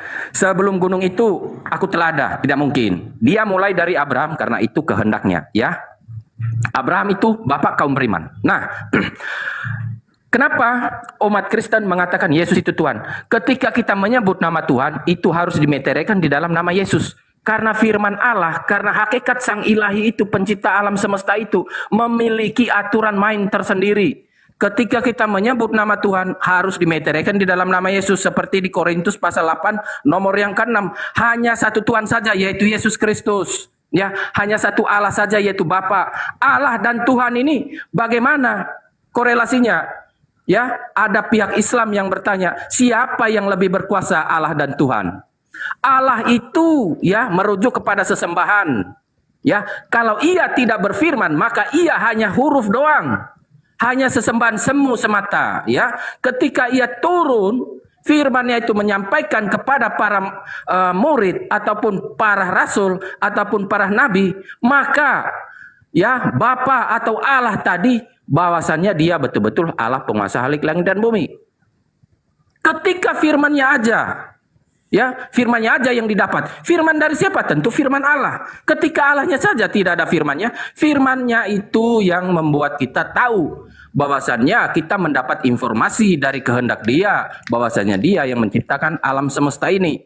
Ya, Anda kan mengatakan, oh, kami tidak menyembah wahyunya, kami tidak menyembah kalemnya, ya, kami menyembah Allah. Allahnya apa? Allahnya yang udah, tunggal, jangan panjang-panjang. Ya. Silakan.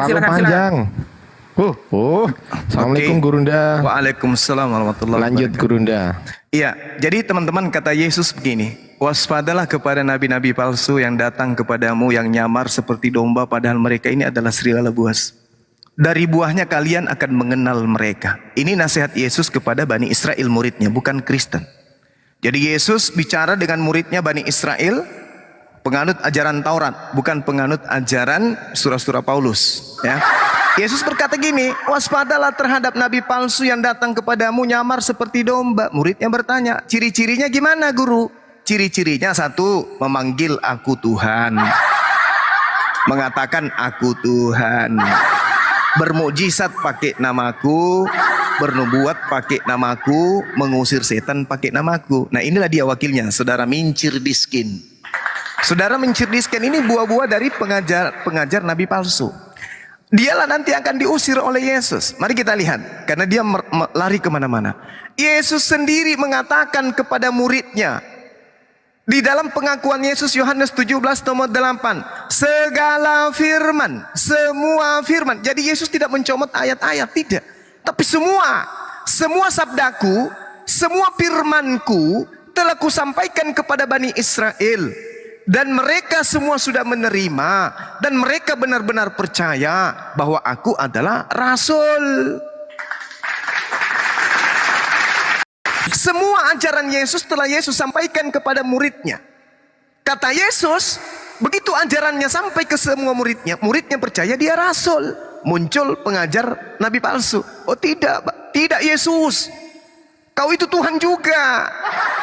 Jadi orang Kristen ini membantah pengakuan Yesus.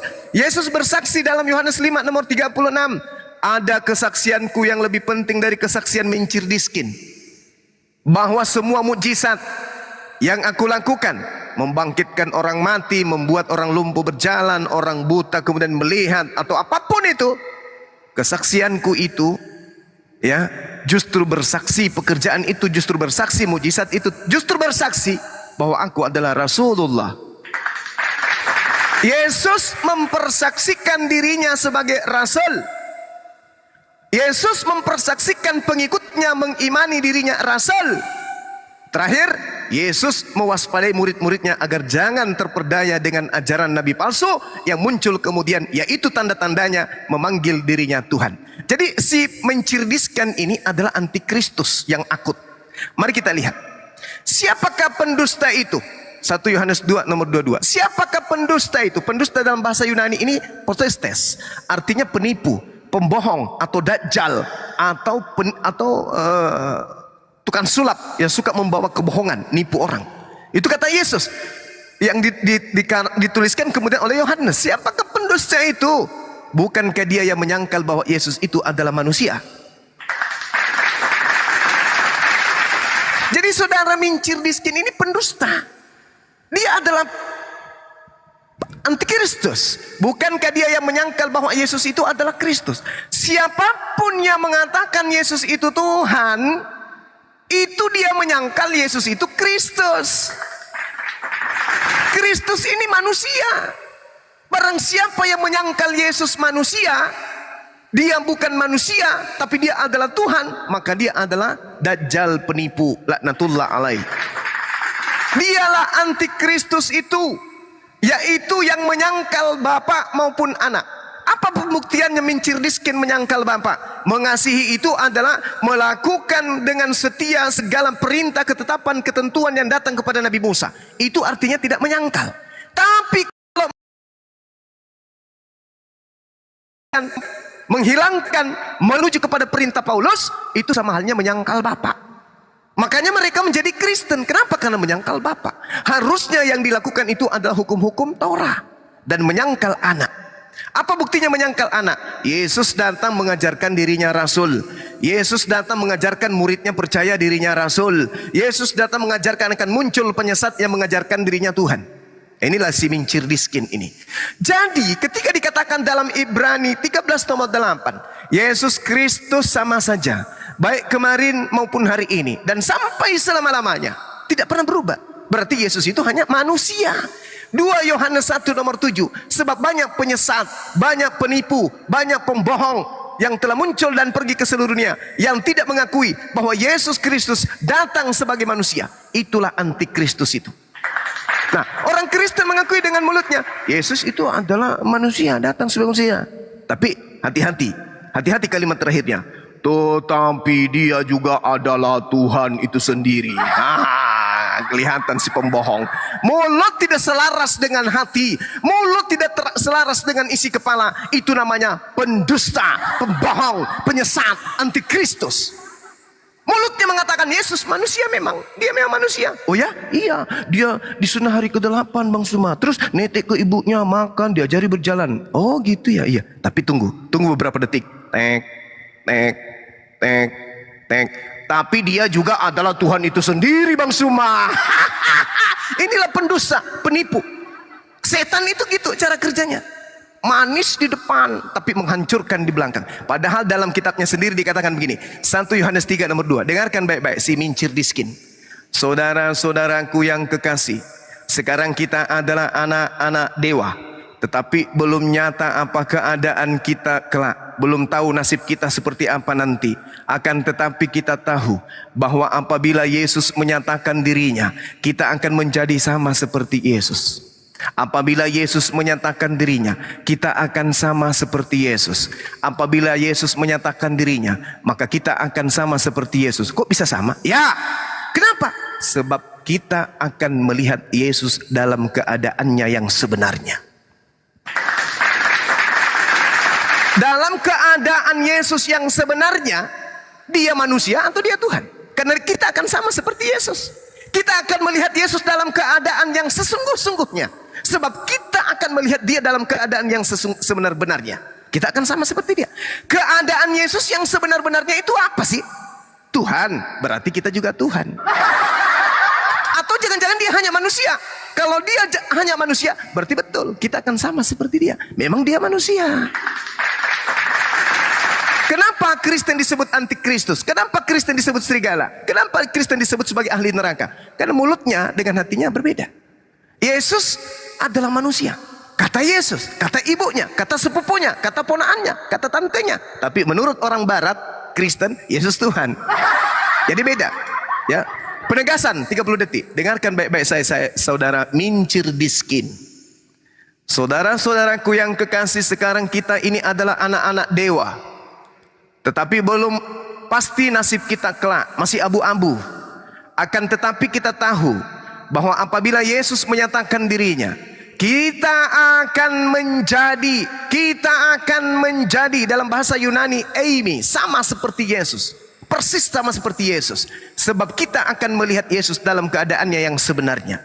Saya tanya sama saudara, keadaan Yesus yang sebenarnya itu akan sama seperti Anda. Yesus dalam keadaan sebenarnya Tuhan atau manusia? Coba Pertama, jawab. Yohanes 1 ya. Yohanes 1 nomor yang pertama. Pada mulanya adalah firman. Firman itu bersama-sama dengan Allah dan firman itu adalah Allah. Firman itu telah menjadi manusia, Yohanes 1 nomor 14.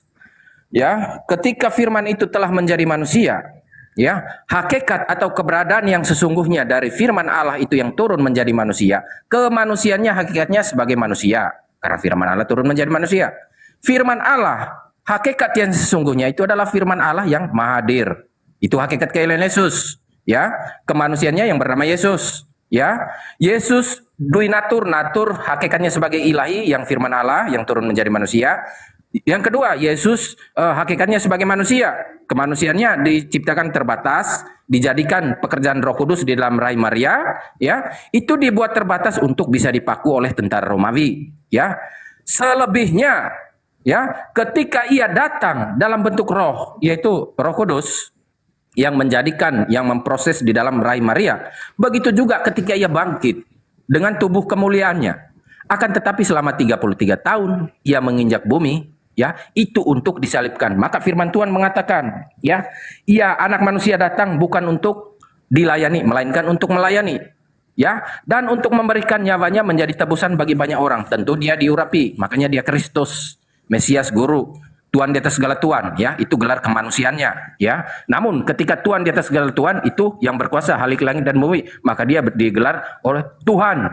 Tuhan itu sifatnya itu tetap pada esensinya sebagai penguasa halik langit dan bumi yang adalah roh maha hadir. Memang kemanusiaannya itu adalah Mesias atau Kristus, ya, di mana Kristus ini, ya, orang yang diurapi. Namun Ketika orang yang diurapi itu misinya untuk memberikan nyawanya menjadi tebusan bagi banyak orang, ia berhak memberikan nyawanya, berhak juga untuk mengambilnya kembali. Artinya di sini Yesus berhak untuk memberikan nyawa kemanusiaannya, berhak juga untuk mengambil nyawa kemanusiaannya. Yesus menyerahkan nyawa kemanusiaannya kepada siapa? Kepada Bapa. Bapa itu hakikat keilahian. Yesus itu sendiri yang adalah firman Allah yang kekal bersama Allah. Yohanes 1 ayat 1. Ya, firman Allah itu kekal bersama Allah. Keberadaan Allah orang Kristen, keberadaan hakikat keilahian Yesus sejak kekal sampai kekal. Ia sudah maha ada.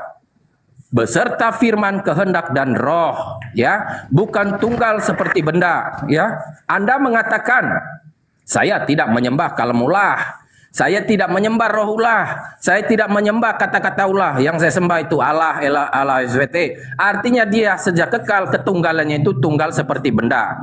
Artinya di sana dia, di mana ada ruang dan waktu, dia belum bisa berkehendak, dia belum bisa berfirman, dia belum bisa berkata-kata. Di mana ruang dan waktu ia pernah tidak bisa ngapa-ngapain. Artinya Allah Anda itu disetir oleh manusia atau nabi Anda, ya. Karena nabi Anda tidak ada menjelaskan secara clear seperti di informasi di Yohanes 1 ayat 1. Artinya kehendak ataupun Allah itu sendiri, hakikat sang pencipta itu sendiri, ia sudah maha ada beserta kehendaknya sejak kekal sampai kekal. Itu di dalam iman kekristenan sudah clear. Namun di dalam iman Anda tidak clearkan masalah itu. Ketika ditanya malaikat Jibril, apakah malaikat Jibril mendengar langsung suara Allah? Oh tidak. Allah menaruh ya firmannya di kalam nafsi, ya. Kalam nafsi itu kita juga nggak tahu itu apakah bentuk ruangan atau benda, ya. Itu hanya di angan-angan saja, ya. Hanya wahyu angan-angan manusia. Namun di dalam iman kekristenan sudah jelas dan clear bahwasanya firman Allah itu turun menjadi manusia karena untuk menghapus dosa manusia. Kemanusiaannya itu menggantikan lembu jantan yang tak bercacat celah di perjanjian lama, karena lembu jantan yang tak bercacat celah di perjanjian lama itu adalah hukum di mana Allah itu menyampaikan segala suatu sifat perintah dogmatif yang bersifatkan moralitas yang tertinggi di dalam penggenapan, yaitu Yesus Kristus. Saya membacakan dalil kepada Anda. Roma 8, 1-2. Ya, jangan Anda mengatakan itu kan kata Roma, itu kan kata Paulus. Ya, ini di dalam kitab suci. Anda jangan alergi, Anda jangan suka udelnya, ya. Demikian sekarang tidak ada penghukuman bagi mereka yang berada di dalam Kristus Yesus. Roh yang memberi hidup. Roh, ingat, roh yang memberi hidup. Artinya alam semesta ini yang memberi hidup itu roh dari hakikat keilahian Yesus, ya. Hidup telah memerdekakan kamu dalam Kristus, ya, dalam Kristus, dalam wujudnya yang tadi, ya, untuk memberikan nyawanya itu, ya, dari hukum dosa dan hukum Taurat. Artinya yang menjalankan hukum Taurat, yang menyembelih hewan kurban itu tidak luput dari dosa. Mereka hanya bisa seperti bersifat berlaku seperti orang munafik. Ketika di luar Bani Israel konteksnya pada saat itu tidak menyembelih hewan kurban, maka dianggap kafir. Maka kehidupan mereka itu akan terbentur dengan umat agama lain. Terciptalah kebencian. Namun, ya, moralitas yang tertinggi ketika firman Allah itu turun menjadi manusia. Bukan setiap apa yang masuk ke dalam mulutmu akan buang sia-sia lewat jamban. Itu yang menajiskanmu. Namun, bagi kamu, apa yang keluar dari mulutmu itu yang menajiskanmu. Dan bagi banyak orang yang masuk ke dalam perut itu sia-sia, buang lewat jamban. Namun apa yang keluar dari mulutmu itu yang menajiskan bagimu dan bagi banyak orang. Itu makna dari penggenapan hukum Taurat. Roma 10 pasal 10 ayatnya yang keempat. Sebab Kristus adalah kegenapan hukum Taurat, sehingga kebenaran diperoleh oleh tiap-tiap orang yang percaya. Itu penggenapan. Gitu loh, nggak loncat-loncat kata gitu. Silakan. Oke, baik. Yang pertama, Anda tidak menjawab pertanyaan saya. Anda malah mengajarkan ajaran nabi palsu. Roma itu adalah 100% pure dari Yesus. Dari Paulus sendiri. Baca Roma 1 dari Paulus. Oke? Itu murni ucapan Paulus, nabi palsu itu. Makanya Yesus mengatakan, waspadalah kepada nabi palsu. Tanda-tanda nabi palsu bisa kamu lihat. Kata Yesus, Matius 7 nomor 15 sampai nomor 23. Yang akan diusir itu kalian. Tanda-tandanya menganggap Yesus Tuhan. Bahkan sampai level bermujizat loh. Dengan menggunakan nama Yesus. Itu tanda-tanda nabi palsu yang kamu uraikan dari tadi panjang lebar itu. Itu tanda-tanda nabi palsu. Antikristus yang Anda sedang praktekkan barusan. Siapakah antikristus itu? Bukankah dia yang menyangkal Yesus itu adalah Kristus? Dengan Anda membawa Roma, demikianlah sekarang kita pengenalan Yesus Kristus, memberi hidup dan memerdekakan kamu Kristus dari hukum dosa. Itu adalah buah nabi palsu. Yesus sudah mengatakan itu, bahwa semua firman telah aku sampaikan dan mereka telah menerimanya. Berarti Roma, Filipi, Kaliki, Padale itu semua tertolak. Karena ini adalah surat-surat Paulus sendiri, karangan Paulus sendiri, yang dipakai sebagai nabi palsu untuk menyesatkan banyak orang.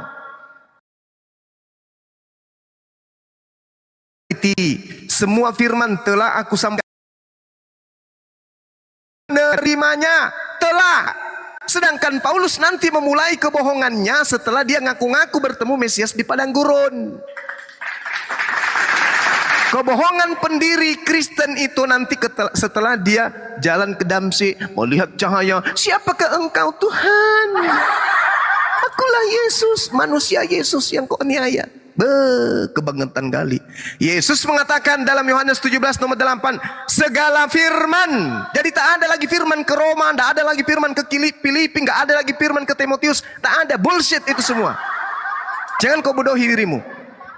Pelajari itu. Yesus mengatakan semua firman dan telah mereka semua terima. Ya, dan mereka percaya setelah menerima firman itu. Apa kepercayaan mereka? Yesus hanya rasul. Jangan kok bawa-bawa pamerkan ajaran antikristus Anda di sini. Kemudian Anda sedikit menyinggung tentang Allah. Allah Subhanahu wa taala mengatakan, innama amruhu idza arada syai'a ayyaqula lahu kun fayakun. Sesungguhnya urusan Allah apabila Allah hendak menciptakan, melakukan apapun itu, Allah hanya berkata kun fayakun, jadilah. Mazmur 33 nomor 9, Tuhan memberi perintah maka semuanya ada. Tuhan hanya berkata maka semuanya tercipta. Yesaya 55 nomor 11, firman yang keluar dari mulutku tidak akan kembali kepadaku dengan sia-sia, melainkan akan melakukan sesuai dengan apa yang kutitahkan kepadanya. Jadi jangan bawa-bawa itu. Kamu semakin ini nanti, semakin kabur.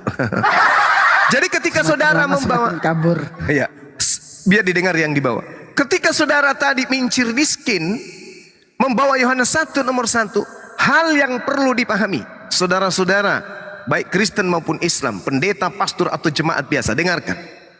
Di dalam Yohanes 1, data nomor 1 sampai nomor 37 itu bukan firman Tuhan 1, itu bukan sabda Yesus 2, dan yang benar adalah itu adalah karangan pengarang Yohanes. Itu bukan ucapan Yesus. Pada mulanya adalah firman, firman itu bersama-sama dengan Theos, Theos itu adalah firman, firman itu adalah Theos. Itu bukan ucapan Yesus, bukan firman Tuhan itu. Itu bukan. Nah, sekarang ketika lari ke data nomor 14, firman itu telah menjadi daging. Oke, firman menjadi daging. Daging ini kenapa? Mau jadi nyoknyang, mau jadi sate, mau jadi bakso, mau jadi empek-empek Palembang atau gimana? Ternyata daging ini berkata tentang dirinya. Apa kata daging ini tentang dirinya? Aku tidak dapat berbuat apa-apa dari diriku sendiri. Si daging. Aku tidak bisa berkata-kata dari diriku sendiri. Si daging. Aku datang bukan atas kehendakku sendiri. Si daging. Aku menyampaikan apa yang diperintahkan oleh Tuhan untuk aku katakan dan aku sampaikan. Makanya ketika Yesus bernarasi tentang muridnya, si daging ini berkata apa? Firman yang menjadi jataku telah aku sampaikan kepada muridku. Muridku mendengar, muridku menerima, muridku percaya bahwa aku adalah rasul. Si daging berkata dirinya rasul. Si serigala berkata daging ini adalah Tuhan. Sedangkan di dalam kitabnya Yahudi, Yeremia 10 nomor 6, Tuhan pencipta langit dan bumi tidak serupa dengan daging. 2 Samuel 7 nomor 22, pencipta langit dan bumi tidak serupa dengan daging. Sementara Tuhannya Kristen telah menjadi daging. Yesaya 44 nomor 10, engkaulah saksi-saksiku. Yesaya 43 nomor 10, tidak ada Tuhan yang dibentuk sebelum aku, dan tidak ada Tuhan yang dibentuk setelahku. Tuhannya Kristen telah dibentuk menjadi nyok-nyang. Ini penyakit. Ini penyakit. Makanya Yesus mengatakan, enyahlah daripadaku kalian semua pembuat kejahatan. Kenapa si menciri miskin ini kabur? Kenapa dia kabur? Karena 1 Yohanes 3 nomor 2 yang menampol dia sehingga dia menjadi apa? Menjadi pohon bonsai. Sudah dibilang, belum nyata nasib kita ke depan seperti apa, wahai anak-anakku. Tetapi kita tahu bahwa apabila Yesus menyatakan dirinya, kita akan menjadi sama seperti Yesus. Sebab kita akan melihat Yesus dalam keadaan yang sebenarnya. Oke, mari kita uji. Yesus menurut saudara Kristen, keadaan yang sebenarnya daging atau Tuhan? Kalau keadaan yang sebenarnya dia Tuhan, berarti seluruh orang Kristen adalah Tuhan. Kalau keadaan yang sebenarnya adalah daging, benarlah memang Kristen ini memang daging. Oke, makanya tadi saya sengaja membawa data Amsal 27 nomor 22. Sekalipun engkau menumbuk orang tulul dalam lesung dengan alu bersama-sama dengan gandum, ketululannya tidak akan lenyap daripadanya. Kenapa? Ketika ketululannya sudah mau lenyap oleh data-data dari Bible, mending dia kabur daripada tololnya hilang dari dirinya.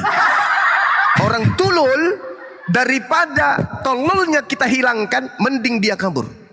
Daripada harta yang paling berharga pada diriku yaitu kebodohan kabur, mending aku hilang, mending aku kabur dari sini. Itulah yang terjadi terhadap mincir miskin. Oke, sahabat-sahabat sekalian, mohon maaf saya memonopoli Komal, mudah-mudahan ada yang mau menambahkan atau ada yang ingin menyangga. Pak Pendeta Suki mungkin lagi baca Quran, lagi tidur atau gimana, silakan Anda sangga. Atau kalau ada oten yang lain yang lebih hebat dari siapapun, silakan dinaikkan biar kita diskusi. Saya serahkan forum ini kepada guru saya, Pak Jan Cimume. Silakan. Ya, saya Suki. Ya, tadi saya menyimak ya.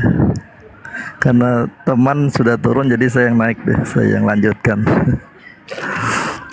Jadi begini Bang Zuma, teman-teman ya, saya ingin menjelaskan kembali sebab untuk mengetahui atau memahami Alkitab ini secara alkitabiah, itu kita harus mulai dari awal ya, dari awal. Karena ini bicara tentang manusia mau diselamatkan. Kenapa manusia diselamatkan? Karena ada sebabnya. Nah sebabnya itu harus kita pelajari, kita tahu.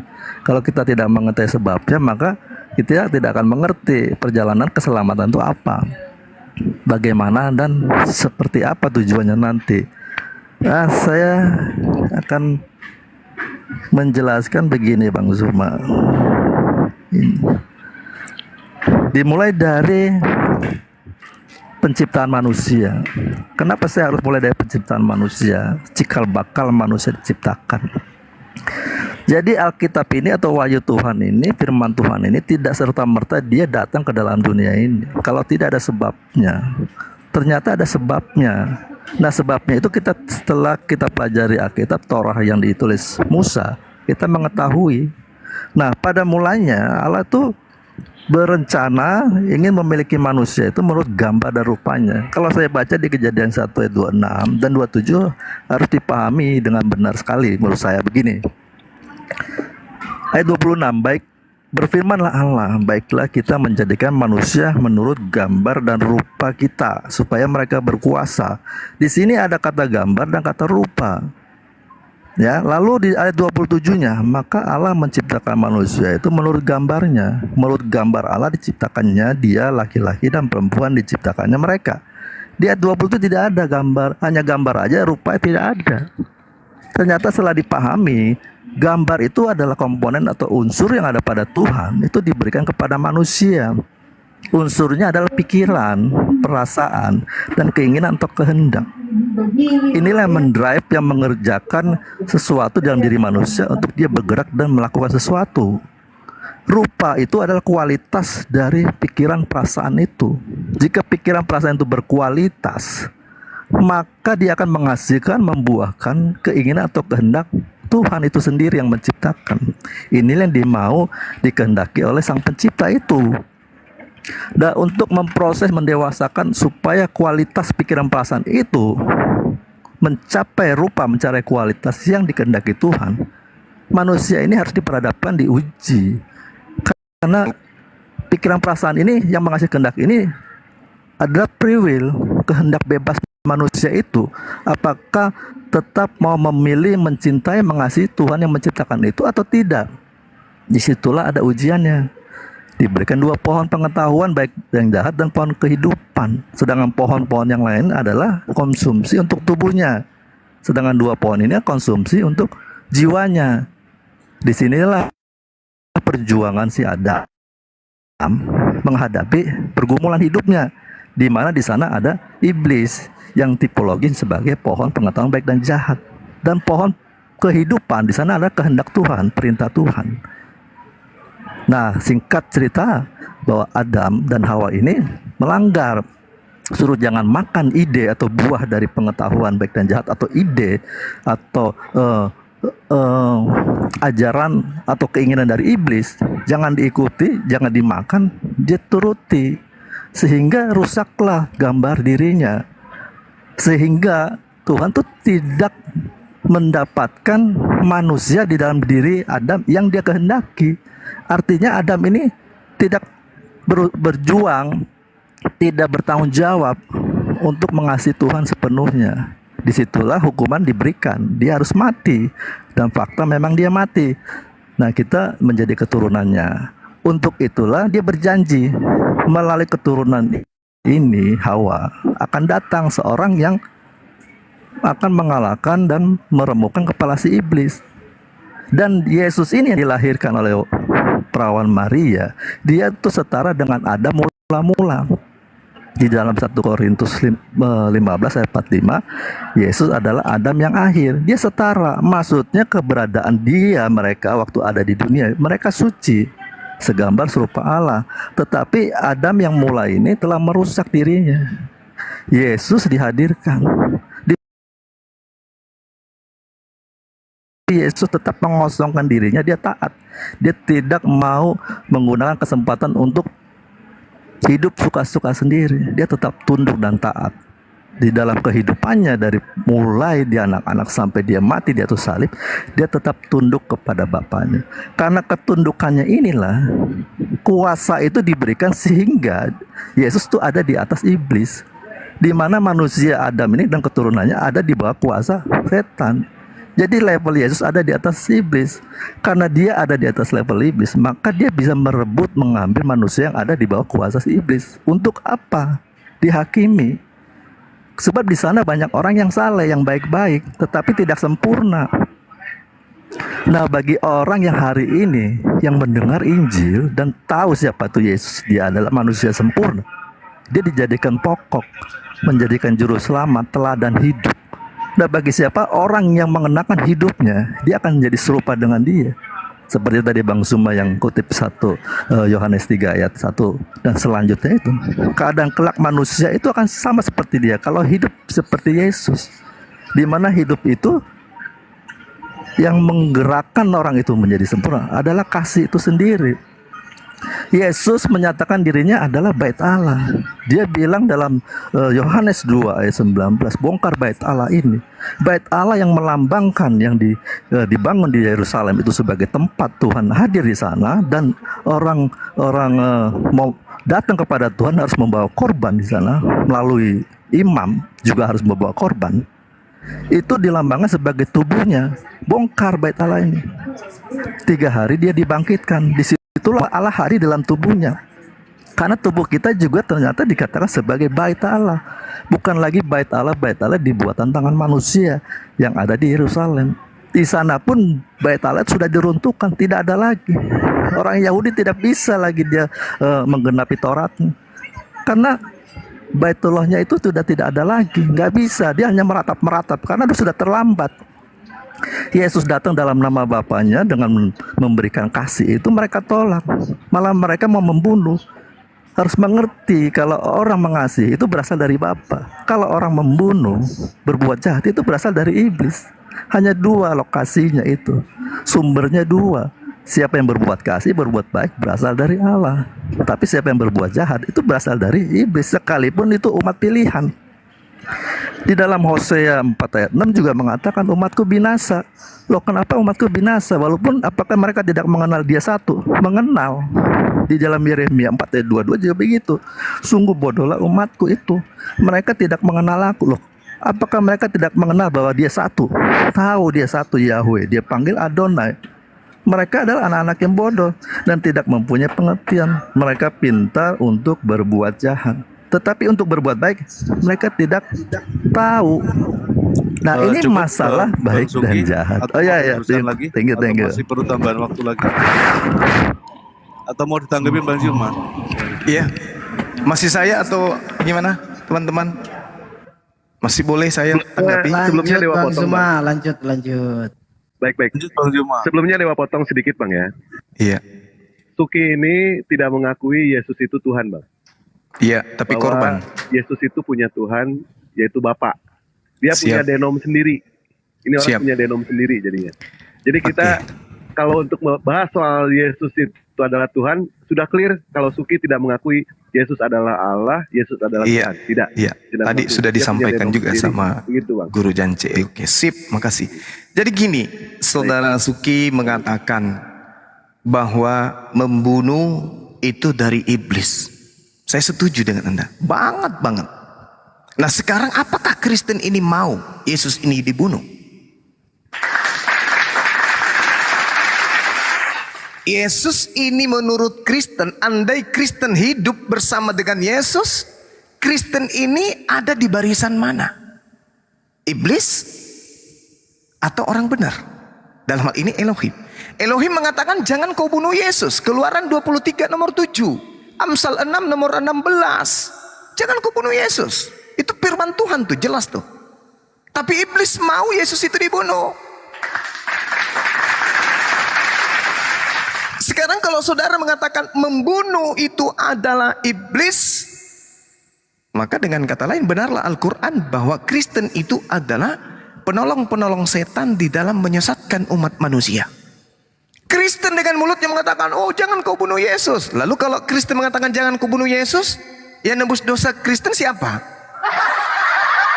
Orang yang paling getol membunuh Yesus andai Kristen hadir pada saat itu. Bapak-bapak gereja ada di situ, penggawa-penggawa Kristen ada di situ, ya. Kemudian orang Vatikan Roma ada di situ, maka mereka lah yang kemudian paling getol membunuh Yesus lebih dulu. Cepat, bunuh cepat Yesus, jangan kelamaan, dosa kami harus ditebus. Jadi inilah yang harus Kristen pahami. Umat Islam tidak bisa membedakan mana Kristen mana setan. Sama-sama menginginkan pembunuhan terhadap Yesus. Setan jujur, Kristen pakai acara-acara munafik, sematawayang janganlah sambil Yesus dari belakang. Kita masuk ke dalam tema. Tolong direnungkan itu, saudara Pak Suki, pendeta Suki. Tolong direnungkan. Ucapan Anda membunuh itu adalah perbuatan iblis. Dan Kristen berdiri di atas keinginan-keinginan iblis supaya Yesus dibunuh demi untuk menebus dosa kita. Tadi Anda menguraikan itu. Nah, kembali kita ke tema. Ada hal menarik di sini, saudara Suki. Berfirmanlah Elohim, baiklah kami menjadikan manusia menurut gambar dan rupa kami, supaya mereka manusia ini berkuasa atas ikan-ikan di laut dan burung-burung di udara, dan atas ternak dan atas seluruh bumi. Di bumi, Pak. Eretz, bukan di Eden. Jadi Adam sebelum dicipta memang diperuntukkan untuk di bumi. Berarti Adam dicipta untuk alam fana, alam biologis, alam yang digiring oleh waktu menuju kepada ketiadaan. Berarti tak ada kekekalan di situ. Nanti saya akan buktikan. Jadi ketika Tuhan menciptakan Adam, Tuhan menciptakan serupa dan segambar dengan sketsa. Desainnya Itu betul. Seperti yang saudara pahami bahwa bias daripada Tuhan mencerminkan kepada kepribadian Adam alaihissalam. Nah, ini akan kembali kepada saudara. Kalau cerminan Tuhan harus berbias kepada Adam, Tuhan maha mengetahui. Maka wajib hukumnya Adam ini juga mengetahui. Lalu bagaimana caranya Adam mengetahui kalau dia tidak makan buah ilmu pengetahuan baik dan buruk? Coba. Anda mengatakan Adam harus sama seperti Elohim, tahu mana baik, mana buruk. Tapi kalau Adam tidak makan buah, apakah dia bisa tahu baik dan buruk? Tidak. Dengan demikian, supaya dia serupa, supaya dia segambar dengan Tuhan, Adam wajib hukumnya makan buah ilmu pengetahuan baik dan buruk. Wajib. Kenapa monyet tidak bisa berpikir? Kenapa gajah besar tubuhnya tidak bisa berkarya? Kenapa kuda kencang larinya tidak bisa kemudian mencipta? Kenapa? Karena mereka pada saat buah pengetahuan mereka tidak ikut makan. Karena monyet, kuda, gajah tidak serupa dengan Tuhan menurut Kejadian 1:26 dalam perspektif gereja. Tetapi Adam serupa dengan Tuhan, maka Adam wajib tahu baik dan buruk. Nah, sekarang Adam bisa tahu baik dan buruk. Syaratnya apa? Makan buah pengetahuan baik dan buruk dulu. Makanya setelah Adam makan buah baik dan buruk, buah baik dan buruk, baik dan jahat, Adam tahu, dia telanjang. Tadinya dia nggak tahu. Jadi bagaimana mungkin kemudian makhluk bisa menjadi pemimpin di atas muka bumi, berkuasa kepada hewan yang ada di darat, berkuasa kepada ikan yang ada di laut, burung di udara, kalau dia telanjang aja kagak tahu dirinya telanjang. Kenapa monyet tidak berkuasa kepada binatang lain, kepada bumi? Karena monyet telanjang pun dia tidak sadar. Begitulah keadaan Adam, andai saja Adam tidak makan buah pengetahuan baik dan buruk. Jadi tak ada dosa bagi Adam. Makan buah baik dan buruk itu tak ada dosa. Bukan dosa itu. Kalau melihat Kejadian 1 nomor 26. Kenapa tidak melakukan dosa? Karena Tuhan hanya menciptakan dia dengan kesempurnaan harus tahu baik dan buruk. Dengan baik dan buruk syaratnya harus makan buah pengetahuan. Kalau tidak, bagaimana ceritanya? Adam mau jadi pemimpin di bumi. Kalau dia tidak tahu baik dan buruk, maka syaratnya harus makan buah baik dan buruk. Hanya saja Tuhan punya skenario. Tuhan mengutus kemudian iblis, menciptakan kemudian iblis satu perangkat kemudian dengan skenario yang Tuhan buat. Maka apa yang terjadi? Coba kita lihat apa yang ada tertulis dalam Kejadian 3 nomor 22. Berfirmanlah Tuhan, sesungguhnya manusia ini telah menjadi seperti Tuhan. Bukan kita ya, ini penambahan terjemahan ini. Tangan kotor-kotor gereja yang menambahkan ini, lembaga Kristen yang mengangkat itu. Karena di situ tak ada kata kita. Ya, kata kita di situ tambahan. Yang ada dalam bahasa Ibrani-nya itu adalah kata yada. Yada itu tahu. Artinya sesungguhnya manusia ini telah menjadi seperti kita, seperti tahu tentang baik dan buruk. Bukan seperti kita, tapi sepertinya tahu. Manusia ini menjadi seperti tahu baik dan buruk. Maka janganlah sampai ia mengulurkan tangannya dan mengambil pula dari pohon kehidupan dan memakannya sehingga ia hidup selama-lamanya. Jadi Tuhan memang tidak mau kalau Adam itu kekal di Eden. Tak mau. Jangan sampai Adam itu kekal di Eden. Tak boleh. Tak boleh. Sebab dia kuciptakan untuk bumi, bukan untuk di Eden. Makanya dia harus keluar dari Eden. Mau dia makan atau tidak, saya menciptakannya untuk di bumi, bukan untuk di Eden. Itu proses Kejadian 1 nomor 26. Baiklah, kami menciptakan Adam untuk berkuasa di bumi, bukan di Eden. Maka Adam tidak boleh kekal di Eden. Dalilnya Kejadian 3 nomor 22. Nah, sekarang permasalahannya adalah Adam tidak ada dosa. Kenapa? Di dalam nomor 2 Tuhan memberkati Adam dan keturunannya. Al-Quran mengatakan fatalaqqa Adamu min rabbih kalimati fataba alaihi innahu at-tawwabur rahim. Adam itu diberkati, Adam itu diterima tobatnya, Adam itu kemudian disucikan sebelum dia turun ke bumi. Begitu juga dalam Kejadian 5 nomor Dua. Nah, sehingga kalau ada korban di atas tiang salib, maka dosa yang ditebus adalah dosanya iblis. Menurut saudara Suki, kematian Yesus di atas tiang salib untuk menebus dosa. Dosa yang mana? Adam tak punya dosa. Adam tak punya dosa. Oh, pelanggaran. Pelanggarannya sudah diberkati oleh Tuhan. Tuhan Maha Pemaaf, Tuhan Maha Pengasih. Dia makan buah ilmu pengetahuan karena memang skenario Tuhan. Dia harus menjadi pemimpin di atas muka bumi. Syarat untuk menjadi pemimpin harus cerdas. Gak boleh seperti hewan, gak boleh. Maka dia harus makan buah pengetahuan. Maka dia makan. Bagaimana mungkin Tuhan memberikan perintah? Adam, jangan kau makan ini ya. Tapi Adam belum tahu baik dan buruk. Ya makanlah. Sama anak bayi, anakku jangan kau makan ini ya, karena dia bayi nggak tahu baik dan buruk. Begitu ada kelereng di sampingnya masuk ke mulut, makan.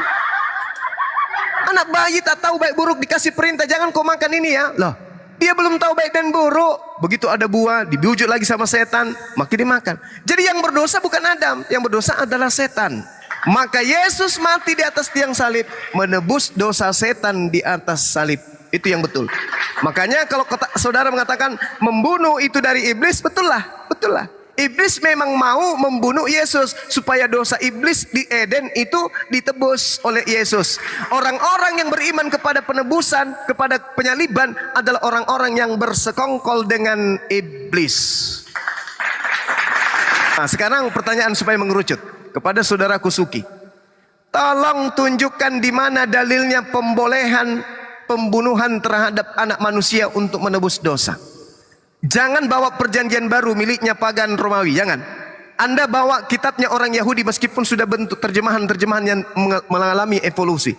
Tolong Anda tunjukkan ke saya di mana Tuhan dalam kitab Tanakh, Taurat, Nevi'im, Ketubim, meskipun dalam bentuk Septuaginta bahasa Indonesia, tunjukkan. Tuhan menginginkan kemudian pembunuhan kepada orang suci untuk menghapus dosa. Itu tertulis di mana? Silakan.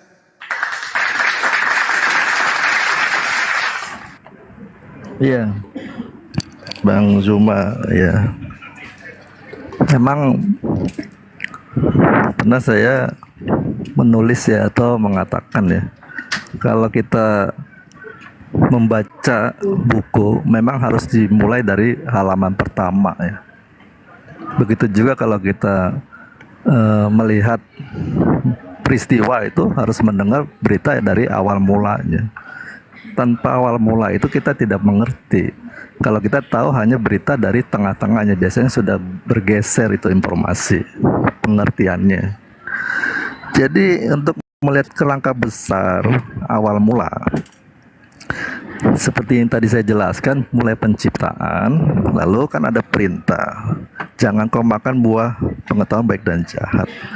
Jadi kalau kau makan pasti mati, itu di Kejadian 2 ayat 17. Nah, lalu kita masuk di proses terjadinya makan buah itu di Kejadian 3 ya. Coba saya baca nih kronologisnya ya. Adapun ular ialah yang paling cerdik dari segala binatang di darat yang dijadikan oleh Tuhan Allah. Ular itu berkata kepada perempuan itu, tentulah Allah berfirman, semua pohon dalam taman ini jangan kamu makan buahnya. Di sini sudah iblis membuat suatu pernyataan yang berlawanan dengan apa yang diperintahkan Tuhan.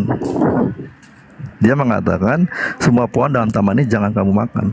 Padahal Tuhan mengatakan semua pohon dalam taman ini boleh kamu makan kecuali pohon pengetahuan baik dan jahat. Di sini ada pemutarbalikan fakta perintah Tuhan. Ayat 2-nya, lalu saud perempuan itu kepada ular, buah pohon-pohonan dalam taman ini boleh kami makan, tetapi tentang buah pohon yang ada di tengah-tengah taman, Allah berfirman, jangan kamu makan ataupun raba buah itu, nanti kamu mati. Di sini aja kita bisa melihat bahwa Hawa atau Adam ini sudah memiliki pengetahuan sehingga dia bisa bertanya jawab, bersaut-sautan diskusi tentang apa yang telah dia dengar perintah dari Tuhan. Nah, ayat 3-nya tetapi tentang buah pohon yang ada di tengah-tengah taman, Allah berfirman, jangan kamu makan ataupun raba, itu nanti kamu mati. Tetapi ular itu berkata kepada perempuan itu, sekali-sekali kamu tidak akan mati. 2 kali lagi nih. Iblis ini memutarbalikkan fakta firman itu. Adam sudah mengetahui kalau makan pasti mati. Si ular mengatakan tidak. Di sini membuat keraguan dari si ujian daripada si Hawa ini kepada ular kepada si Hawa. Lalu ayat kelima nih. Tapi Allah mengetahui bahwa pada waktu kamu memakannya matamu akan terbuka. Nah, ini si ular mengatakan gitu. Dan kamu akan menjadi seperti Allah. Tertutup. Kan tidak. Matanya tetap terbuka, mata jasmani. Jadi sini bicara bukan tentang jasmani, tetapi tentang manusia rohani. Tetapi Allah mengetahui bahwa pada waktu kamu makannya, matamu akan terbuka dan kamu akan menjadi seperti Allah. Matamu terbuka ini pengertiannya. Itu bicara tentang pengertian tentang kebenaran firman. Tetapi firman yang diperintahkan Tuhan kepada Hawa dan Adam ini diputarbalikkan. Tahu tentang baik dan jahat. Perempuan itu melihat bahwa sebuah pohon itu baik untuk dimakan dan sedap kelihatannya. Lagi pula pohon itu menarik hati karena memberi pengertian. Lalu ia mengambil dari buahnya dan dimakannya. Nah, di sini dia sudah terperangkap dari pemutarbalikan dari firman yang dia dengar dari Tuhan. Karena iblis memperdayanya seperti ini, membuat keraguan sehingga dia mencoba apa yang dikatakan oleh si iblis ini. Maka terjadilah di sana dosa pertama, pelanggaran terhadap perintah Tuhan, jangan makan, dia makan. Maka alhasil si Hawa dan Adam ini mati. Padahal jika dia tidak makan, dia juga tetap mempunyai pengetahuan tentang baik dan jahat, tapi perspektif dari Tuhan. Sekarang mereka mempunyai pengetahuan tentang baik dan jahat, perspektif dari si iblis. Nah, keadaannya jadi berubah. Semua harus mati. Anak pertamanya saja Kain sudah melakukan pembunuhan kepada adiknya. Itu karena perbuatan ulah daripada si orang tuanya yang jahat karena telah melawan perintah Tuhan. Dosa masuk. Nah, ini keberadaan diri Adam dan Hawa ini turun kepada anak-anak cucunya. Nah, untuk itu maka Tuhan melihat dia belum memiliki manusia yang dia kehendaki, yang direncanakan itu segambar serupa dirinya. Artinya tidak ada manusia sebenarnya yang sesungguhnya. Nah, harus lahir manusia yang Adam kedua.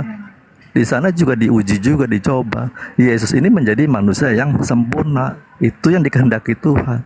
Nah, untuk seperti dia adalah orang-orang sekarang ini yang mengenal kebenaran harus hidup seperti Yesus ini. Inilah proses perjalanan supaya kita diselamatkan, dikembalikan ke rancangan mula-mula Tuhan menjadikan manusia seperti Yesus. Nah, soal Yesus dibunuh atau tidak dibunuh itu begini. Sejak Adam dan Hawa jatuh dalam dosa, hidup manusia di dalam kejahatan, pemberontakan, itu dilambangkan sebagai kegelapan. Masuk hidup dalam kegelapan. Lalu ada titik terang di mana ada satu manusia, dia menuruti perintahnya. Itu dilambangkan sebagai terang. Terang masuk di dalam kegelapan.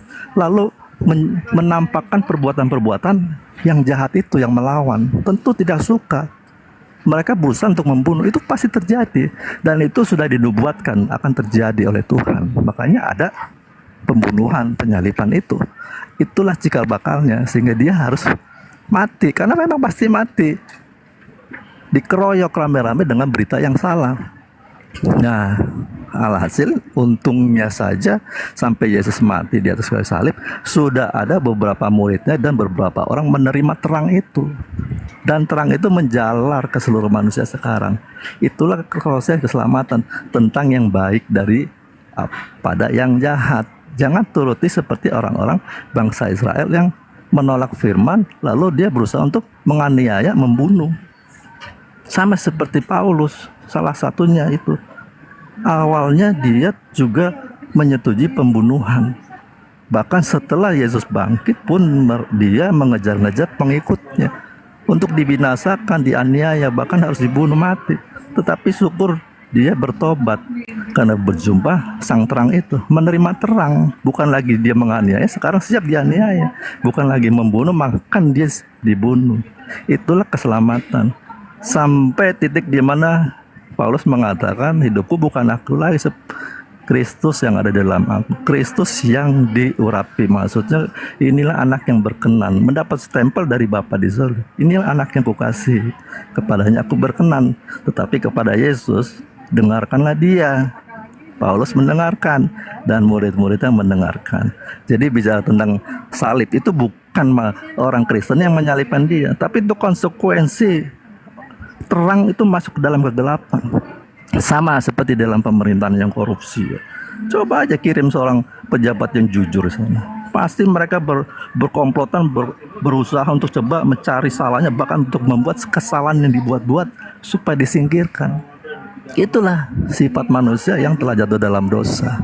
Jadi kalau mengerti hal kerangka besarnya ini, kita mengerti apa maksud dari keselamatan itu. Ya demikian Bang Zuma, sambil saya menyimak lanjutnya. Saya ada kerjaan dikit ya, boleh dipanggil tadi. Sebelum Bang Zuma menyampaikan respon, di sini ada share TikTok. Beliau adalah seorang dosen atau dia juga sebagai pendeta juga, ya. Silakan Bang Zuma. Oke, baik.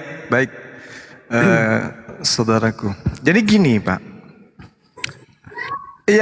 Yang Pak Suki jelaskan ini adalah sesuatu keadaan yang bertolak belakang dengan perintah awal. Baiklah kami menciptakan Adam untuk berkuasa di bumi. Nah, harus ada yang jadi korban supaya apa yang terjadi, yaitu kematian, itu tidak terjadi lagi. Tapi setelah Yesus disalib, Paulus malah melakukan pembunuhan di mana-mana, penganiayaan di mana-mana. Jadi apa bukti manfaat dari penyaliban penebusan itu? Tak ada. Bahkan awal setelah kemudian penyaliban terjadi, muncul pendiri Kristen yang melakukan sikap psikopat, pembunuh, penganiaya, dan seterusnya. Lalu apa tujuannya? Apa tujuannya? Itu hanya kerangka yang Anda susun untuk memberikan legitimasi terhadap konsep Roma Yunani. Itu nggak ada yang kayak gitu-gitu. Tadi saya minta dalilnya. Mana dalilnya Tuhan di perjanjian lama menghapus dosa dengan membunuh manusia? Mana? Bapak panjang lebar menjelaskan entah kemana-mana perginya. Kalau terkait dengan ular, kan sudah jelas. Di situ dikatakan oleh ular menurut Bible ya kitab yang kemudian Anda gunakan.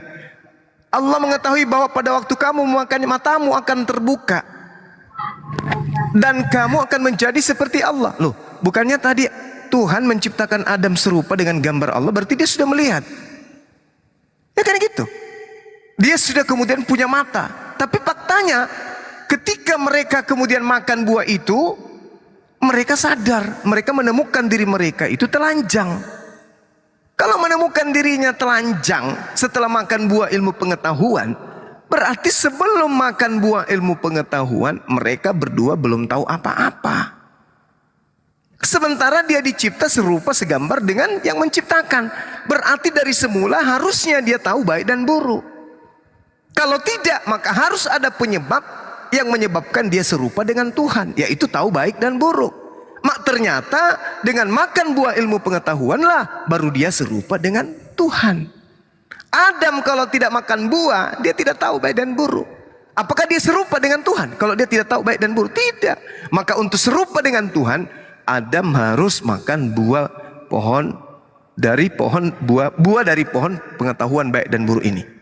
Nah, kemudian ketika ada penebusan dosa disebabkan oleh karena adanya kesalahan yang terjadi di Eden oleh Adam alaihissalam, tujuannya kemudian untuk menghapus akibat daripada yang dilahirkan oleh perbuatan Adam dan istrinya. Contoh misalnya ular dikutuk berjalan pakai perut. Adam kemudian bersusah payah mencari nafkah melalui tanah. Itu hasil daripada tragedi itu. Terkutuklah engkau di antara seluruh ternak, di antara binatang hutan. Perutmu akan menjalar, makananmu adalah debu tanah. Lalu kemudian Adam sendiri bersusah payah dan seterusnya. Begitu Yesus datang, harusnya hal-hal ini sudah hilang. Karena Yesus sudah menghilangkan, Yesus sudah menghapuskan, Yesus telah menebus semua itu. Tapi apa yang terjadi? Saya belum pernah menemukan ular berjalan dengan kaki. Ada ular berdiri lalu kemudian jalan. Hati-hati, ada kobra, kakinya 4 berjalan, tak ada. Belum ada juga keadaan di dunia ini kayak di surga, makanan ada di mana-mana, nggak ada. Yesus datang, orang susah payah mencari nafkah. Tak ada. Jadi itu hanya bullshit, hanya doktrin aja. Hanya doktrin yang dijual oleh Barat supaya orang percaya kepada Yesus. Tapi itu tak ada buktinya. Andai saja kita ini bisa mengucapkan ucapan terima kasih, maka Kristen mengucapkan terima kasih kepada iblis, umat Islam mengucapkan terima kasih kepada Adam. Karena dengan Adam makan buah pengetahuanlah kemudian, maka Adam bisa tahu dan baik. Akibat Adam tahu baik dan buruk, maka kita manusia bisa main HP, bisa main komputer, bisa naik mobil, bisa naik pesawat. Bayangkan kalau Adam tidak makan buah baik dan buruk. Adam akan seperti kerah, tidak tahu baik, tidak tahu buruk. Tidak ngerti, telanjang aja tidak sadar bagaimana mau bikin komputer. Telanjang aja tidak sadar bagaimana mau bikin pesawat. Jadi kehidupan Adam dan keturunannya akan sama seperti kerah, tak bisa ngapa-ngapain. Tetapi beranak cucu karena punya kelamin, sama seperti kera.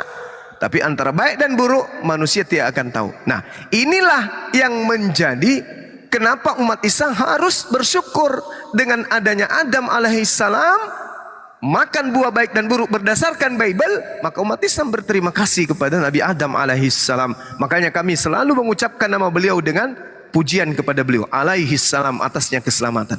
Tapi kalau orang Kristen mengutuk Adam, karena Adam makan buah dan seterusnya dan seterusnya dan seterusnya, maka harus ada penebusan di atas tiang salib. Nah, dalilnya saya minta. Mana dalilnya pembunuhan terhadap Yesus ini adalah untuk menebus dosa yang dilakukan oleh Adam? Mana dalilnya? Mana perintahnya membunuh orang yang benar demi untuk menebus dosa Adam? Mana perintahnya? Dan mana tunjukkan dalilnya Adam mewariskan dosa? Tunjukkan dalilnya. Tak ada yang bisa menunjukkan itu. Mau pendeta atau apapun jabatannya, tak ada. Jadi propaganda yang dibangun kemudian oleh gereja untuk menggantikan kurban di atas tiang salib dengan menggunakan Yesus, itu propaganda yang diajarkan bahwa Yesus ini adalah Tuhan yang datang untuk menebus dosa-dosa manusia. Jadi terakhir saya katakan kepada teman-teman, khususnya kepada Pak Suki, saudara saya Suki, bahwasanya kalau penebusan itu ada dengan darah Yesus, maka penebusan ini terjadi bukan untuk dosa manusia, karena tak ada dosa yang ditebus dengan cara membunuh manusia. Tetapi dosa yang ditebus oleh Yesus di atas tiang salib adalah dosa iblis. Karena yang menyebabkan kemudian dosa itu muncul pertama kali adalah iblis. Adam tidak akan makan buah, Hawa tidak akan makan buah kalau tidak ada si penipu, iblis. Si penipu inilah yang punya dosa, bukan Adam. Kenapa? Adam di dalam Kejadian 5 diberkati dan keturunannya pun diberkati. Di Al-Quran juga dikatakan Adam itu diterima taubatnya, berarti dia tidak ada lagi dosa. Kalau Anda kemudian menjadikan penyaliban itu sebagai ancang penebusan dosa, maka dosa yang ditebus oleh Yesus di atas tiang salib adalah dosanya iblis. Berterima kasihlah iblis ini kepada Kristen. Dan memang benar, iblis menginginkan manusia tersesat. Dan memang benar, orang-orang Kristen menyembah bukan Tuhan, tetapi menyembah kepada korban yang mati di atas tiang salib. Demikian. Sementara silakan diambil alih dulu 10 menit, saya sholat asar dulu. Bang, Pak Danje lanjut dulu Bang, saya ada kerjaan dikit nih, dipanggil. Makasih Bang Zuma. Assalamualaikum warahmatullahi wabarakatuh. Oke, ini ada share TikTok. Shalom, share TikTok. Ada yang ingin disampaikan, silakan. Ya, saya ingin menyampaikan sedikit ini Pak Dance. Ini yang ringan-ringan saja bagi ini semua kita ini yang jarang baca-baca kitab ya, ataupun nggak pernah. Ini ada sedikit saya kirimkan, sekedar sedikit vitamin untuk menambah pemikiran ya. Jadi yang perlu kita ketahui, dasar-dasar daripada ini semua khilafiyah dalam ketuhanan ini adalah tidak memahami tentang konsep penciptaan manusia. Jadi kalau semua kita manusia ini ya, terutama Oten, kalau percaya bahwasanya Tuhan itu Maha Kuasa, maka ingatlah kembali tentang penciptaan manusia yang terdiri dari 4 konsep. Pertama itu tanpa ayah, tanpa ibu, itulah kuasa Tuhan ya. Kalau percaya kepada kuasa Tuhan ya, kalau nggak percaya nggak tahu ya. Kemudian tercipta lagi seorang perempuan dari seorang laki-laki tanpa ibu ya, itu kuasa Tuhan yang kedua dalam penciptaan 4 manusia ya. Yang ketiga, lahirlah Bani Adam, anak dari Adam dan istrinya, lahirlah konsep ketiga dengan lahir melalui ada hubungan kasih sayang antara ayah dan ibu, itu konsep ketiga, belum genap. Kemudian lahirlah Nabi Isa untuk menggenapi konsep penciptaan manusia. Ingat ya, menggenapi. Ingat ini abang-abang, adik, kakak-kakak Oten, menggenapi konsep penciptaan manusia, itulah kelahiran Nabi Isa. Yang tadinya 3 konsep menjadi 4, menggenapi ya. Ini jelas ya. Jadi ini harus dipahami dulu. 4 konsep ini adalah bukti kuasa Allah Subhanahu wa Ta'ala dalam penciptaan manusia. Apakah ada lagi konsep yang lain? Coba carikan dulu. Nanti kalau ada tolong sampaikan di komal-komal ya. Itulah 4 konsep kuasa Allah dalam menciptakan manusia. Kenapa selalu dilupakan konsep penciptaan Adam dan konsep penciptaan istrinya? Penciptaan istri Adam itu lebih sulit lagi karena tidak dijelaskan Nabi Adam itu punya rahim atau tidak. Tapi kalau yang kita muliakan Ibunda Isa alaihissalam itu punya rahim, lebih mudah bagi Allah untuk menitipkan benih ke dalam kandungannya dalam bentuk apapun dia. Lebih sulit lagi, saya ulangi, lebih sulit lagi untuk menciptakan istri Adam dari seorang laki-laki yang tidak punya kandungan. Ya, tapi kenapa itu tidak pernah dibahas itu? Tentang apa itu? Kita belum ngerti tentang bagaimana sulitnya penciptaan istri Adam, tapi seenak-enaknya sebagian manusia ini merekayasa tentang penciptaan Nabi Isa yang beginilah, yang begitulah, yang beginilah, macam-macam kali ceritanya. Jadi itu merupakan suatu saya rasa ya, yang sulit-sulit, apa mungkin nggak bisa dipikirkan sehingga dilupakan begitu saja. Benar nggak saya bilang ini abang-abang Oten ya, kakak-kakak Oten. Coba dulu nanti sebelum tidur coba pikirkan itu bagaimana dulu penciptaan istri Nabi Adam alaihissalam itu. Lebih sulit enggak? Nabi Adam kita yakin sama-sama dia tidak mempunyai rahim. Di mana dia dibesarkan dulu?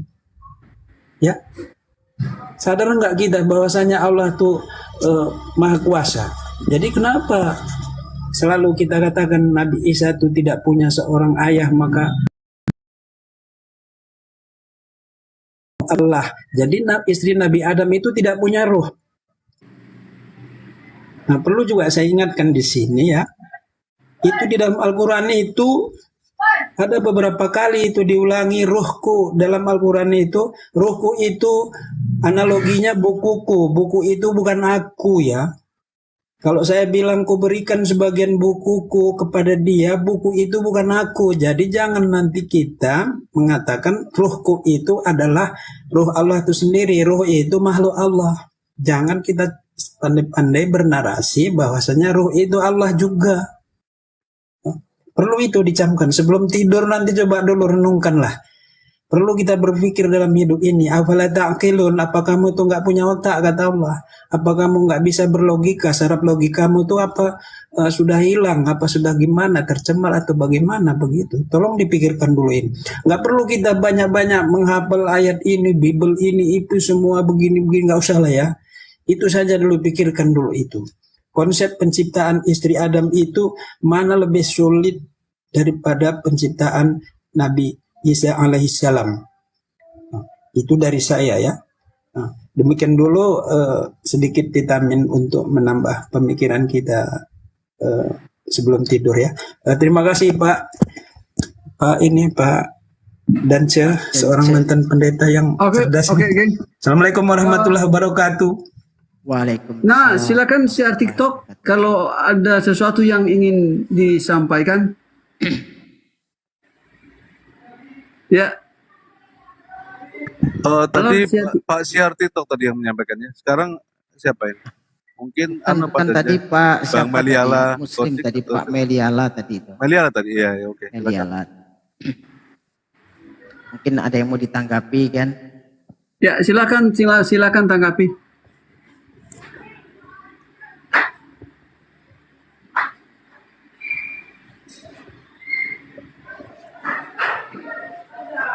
Yang mencerdaskan sudah kabur gara-gara ini loncat kemana-mana, narasinya kemana-mana, mengatakan kepada Bang Zuma tidak paham dengan hukum Taurat yang menggenapi di sana. Sebenarnya kalau kita lihat ya, orang-orang Kristen ini yang sangat sulit memahami. Bang Erwin, suaranya nggak terlalu kedengaran. Coba dekat dengan perangkat atau pakai mic. Gimana sekarang? Masih kurang jelas. Cek sekarang? Sudah mendingan. Sip, mantap. Iya. Oh, tadi ada yang diputar. Ya, kalau kita lihat tadi ya, mencerdaskan tadi kan kabur gara-gara menganggap Bang Zuma itu tidak paham dengan konteks hukum Taurat, menggenapi hukum Taurat ya. Padahal kalau kita lihat sebenarnya malah lebih jelas penjelasan Bang Zuma bahwasanya di sana menggenapi itu berarti menambah yang kurang, dalam arti menyempurnakan hukum Taurat untuk Bani Israel. Nah, tetapi pemahaman di sini sebenarnya untuk menghilangkan asumsi yang dibawa mencerdaskan supaya tidak terjebak dengan pernyataan Paulus di dalam Galatia. Padahal kalau kita pahami secara jelas ya, membahas hukum Taurat ya. Membahas hukum Taurat ini antara pernyataan Yesus dengan perkataan Paulus ini sangat berbeda, Bang Barokah ya. Matius 5:17 itu kan jelas tadi dijelaskan oleh Bang Zuma. Janganlah kamu menyangka bahwa aku Yesus datang untuk meniadakan hukum Taurat atau kitab para nabi.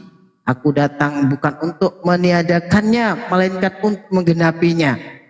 Nah, di situ ada, karena di Matius 5:19, karena itu siapa yang meniadakan salah satu perintah hukum Taurat sekalipun yang paling kecil dan mengajarkannya demikian kepada orang lain, ia akan menduduki tempat yang paling rendah di dalam kerajaan surga. Tetapi siapa yang melakukan dan mengajarkan segala perintah-perintah hukum Taurat, ia akan menduduki tempat yang tinggi di dalam kerajaan surga.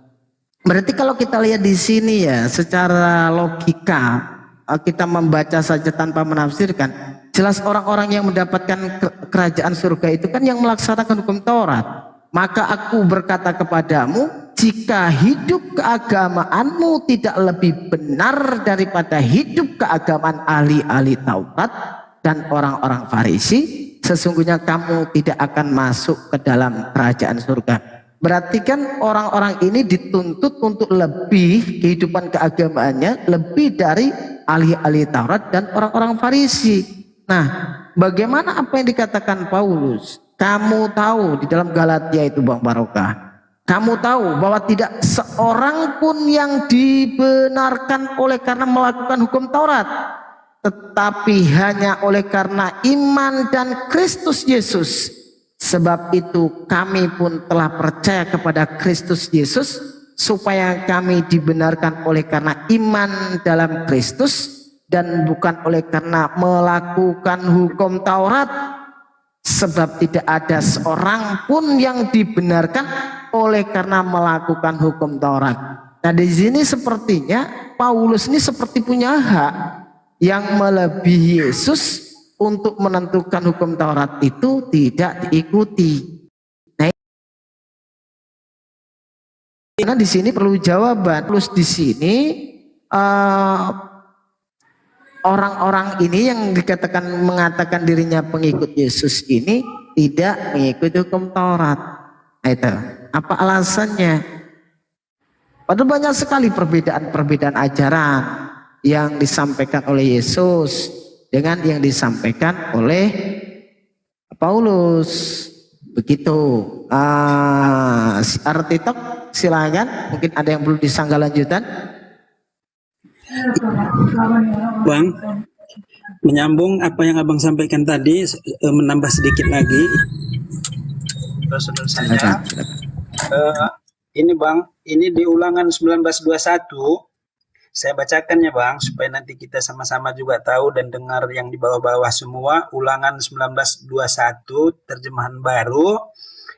Janganlah engkau merasa sayang kepadanya, sebab berlaku nyawa ganti nyawa, mata ganti mata, gigi ganti gigi, tangan ganti tangan, kaki ganti kaki. Ini adalah hukuman setimpal yang telah diturunkan di dalam perjanjian lama. Kalau dalam Al-Quran disebut dengan hukum kisos.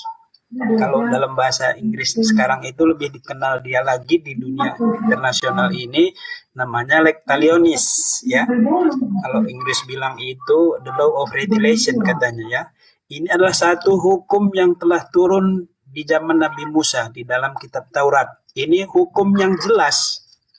Tapi hukum ini sudah dihapuskan dan dibatalkan dengan alasan tidak sesuai dengan ajaran kasih. Ini suatu pembatalan namanya. Ini udah jelas nih seperti abang bilang tadi. Membatalkan hukum Taurat itu lebih besar dosanya daripada menghancurkan alam ini. Katanya kalau nggak salah yang pernah saya dengar ya. Itu yang bang bilang tadi itu. Ini adalah satu pembatalan hukum Taurat. Ya, ini sudah saya telusuri ini. Jadi coba saya ulangi lagi kepada saudara kami yang di bawah ini, oten-oten ataupun siapa saja, bahwasanya di zaman Nabi Musa itu sudah diturunkan Allah. Artinya diturunkan bukan dari atas ya, tapi ilmu itu disampaikan kepada Nabi Musa untuk disampaikan kepada kaumnya ya.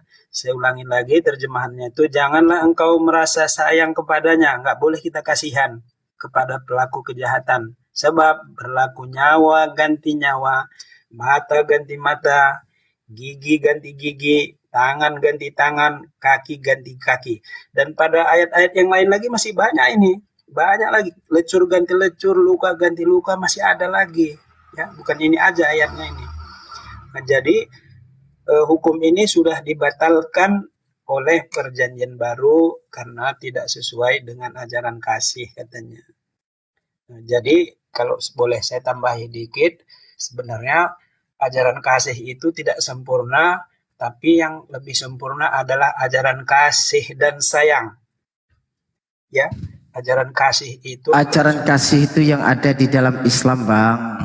Iya, maksudnya gini, Bang. Kita ada Ar-Rahman Ar-Rahim ya, Bang. Ada kasih dan sayang.